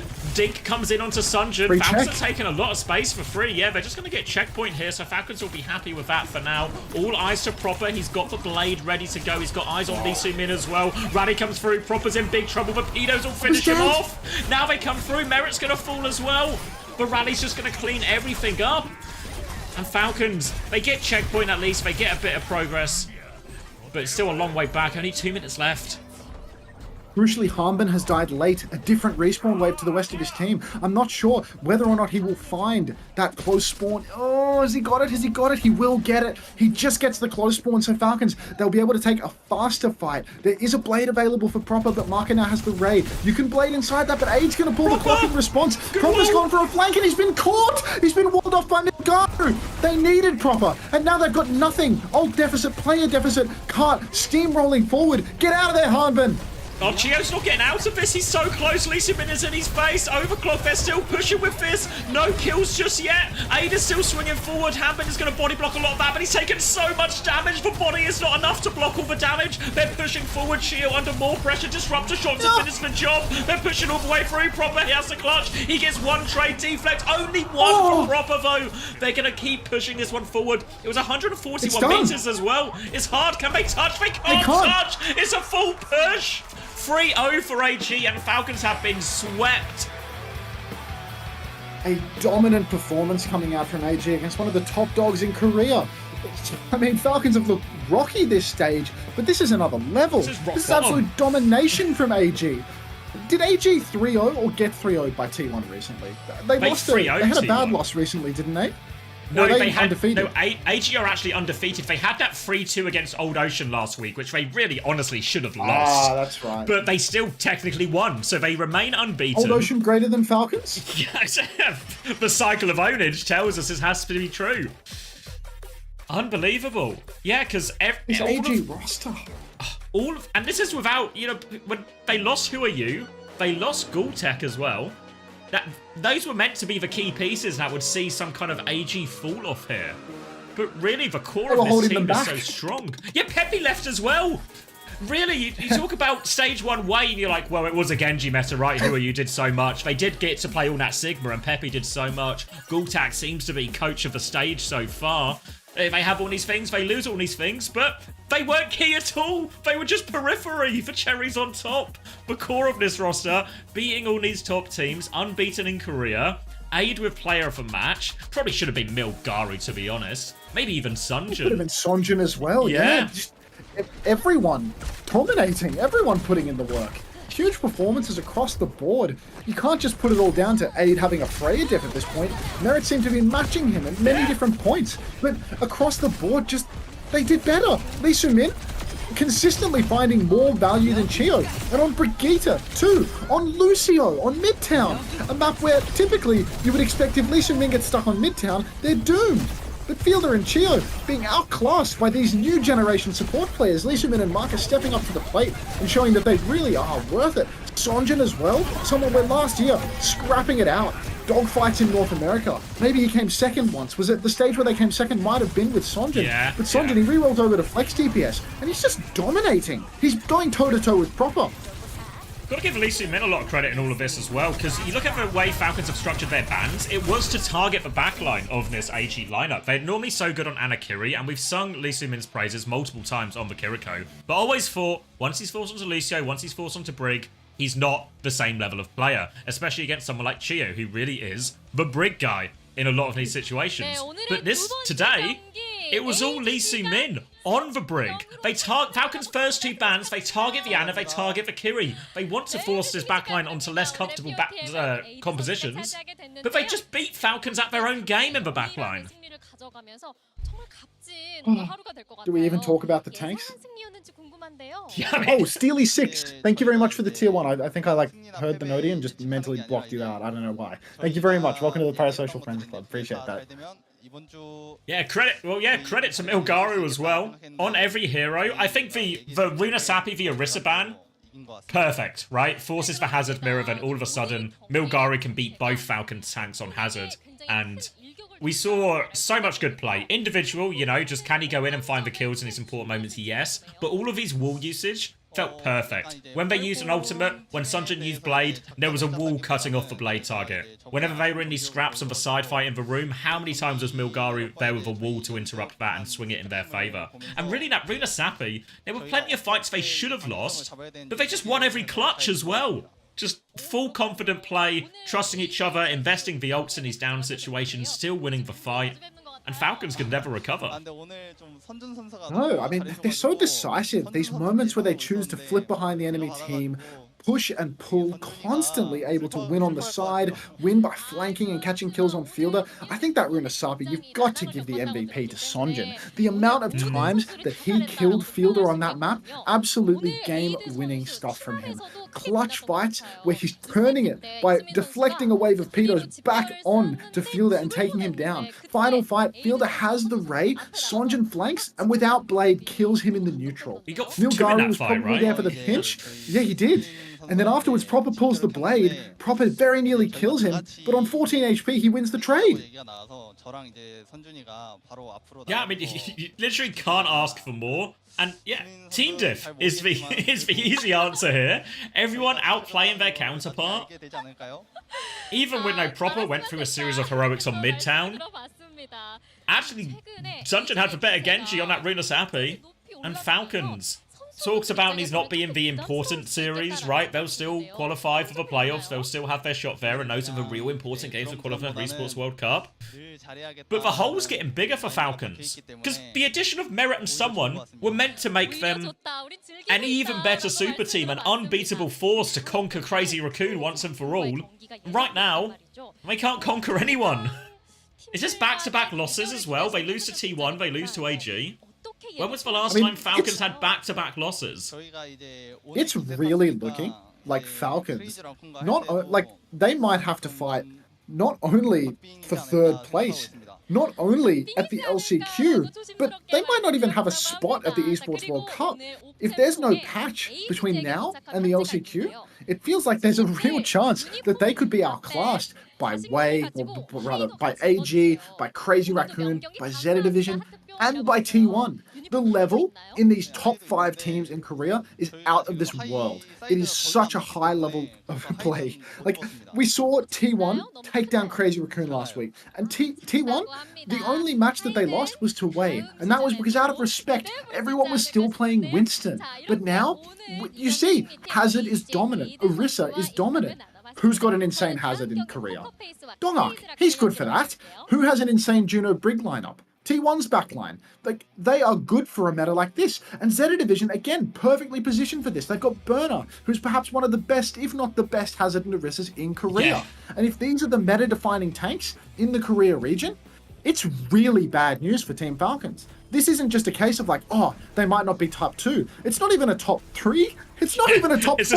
They could be the 5th place team. And if they're the 5th place team, only one team makes it out of the LCQ. Only 3 teams make it out of Korea to EWC. Could you imagine the embarrassment of Team Falcons not making it? That's outrageous. I'm being corrected as well. They did beat T1. It was Zeta they lost to that I'm thinking of. I'm conflating because T1 beat Crazy Raccoon last week is what I'm thinking of. But still though, desperate situation for Falcons. Someone doesn't look comfortable.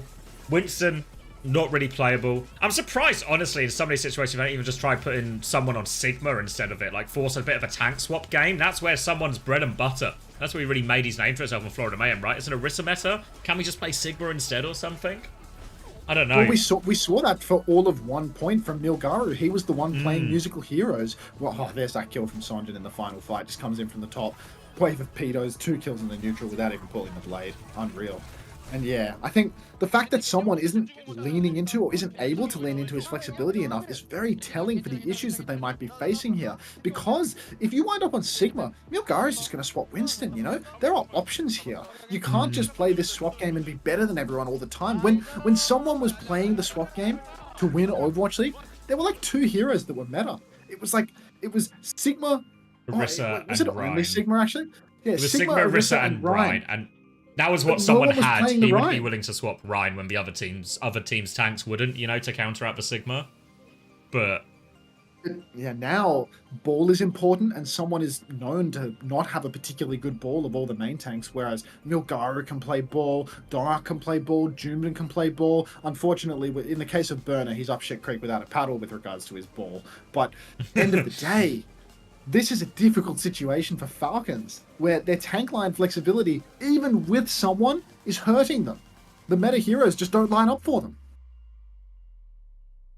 yeah, because there's no, you can't, obviously, like, I think, say they just played Hanbin the entire series, right? It feels different, because what we saw there was Hanbin comes in for 1 map and the Orisa is banned. If we're in a Orisa mirror on that Rena Sappy, obviously we've seen Falcons do great work there before. So once it comes to crunch time, I'm sure we'll see Hanbin in the lineup more regularly. And they also have these problems where, you know, Proper was missing last week, Stalker's missing this week. They don't have the full wave of their lineup available.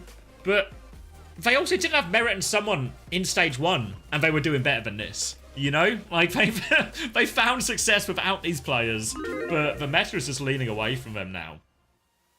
I'm really surprised to see Harmon swap off the Malgra in the first fight, to be honest, because it felt like he did a lot in that first fight. He essentially set up the kill. The problem was just Chio getting caught out by the Hazard. And, I mean, Lucio was available as well, but I suppose they don't want to play the Lucio with the Genji. They really want to keep the Brig for the Genji so they can keep pocketing Proper, keep winning that side fight. But ultimately, they just wound up in a situation where their comp, they felt the need to match, and they're playing into the enemy team's hand. Harmon, not the Hazard guy, winds up needing to play Hazard, and Milgaru completely outclasses him. Yeah, well, because a few Wow. people were asking why didn't they protect the Orisa if it was so important. And we did mention it before as like maybe they're going to come to regret this. But in reality, they banned Freya instead because this forces teams less likely to play Sombra instead play Genji, right? And then you get proper on Genji and then he should, well, in theory, be able to get through a lot of work even though Sunjin actually had the better of that Runa Sapi. But I think the original theory was, okay, well, if they do ban Orisa, we can play Mauga and we'll just be happy with that matchup. But they gave up with after one fight. So it seems like they had, whatever idea they did have, it didn't last more than a minute before they started second-guessing themselves and changing it. So, I mean, that happens, right? When you're in a team that's struggling, a team that's losing series, dropping maps that they shouldn't, all of a sudden you do start to second-guess your decision-making, your comps, what you're playing, do you need to swap this, do you need to change this? And I think we're seeing that from Falcons right now, because I think you're right, but Mauga didn't seem all that bad.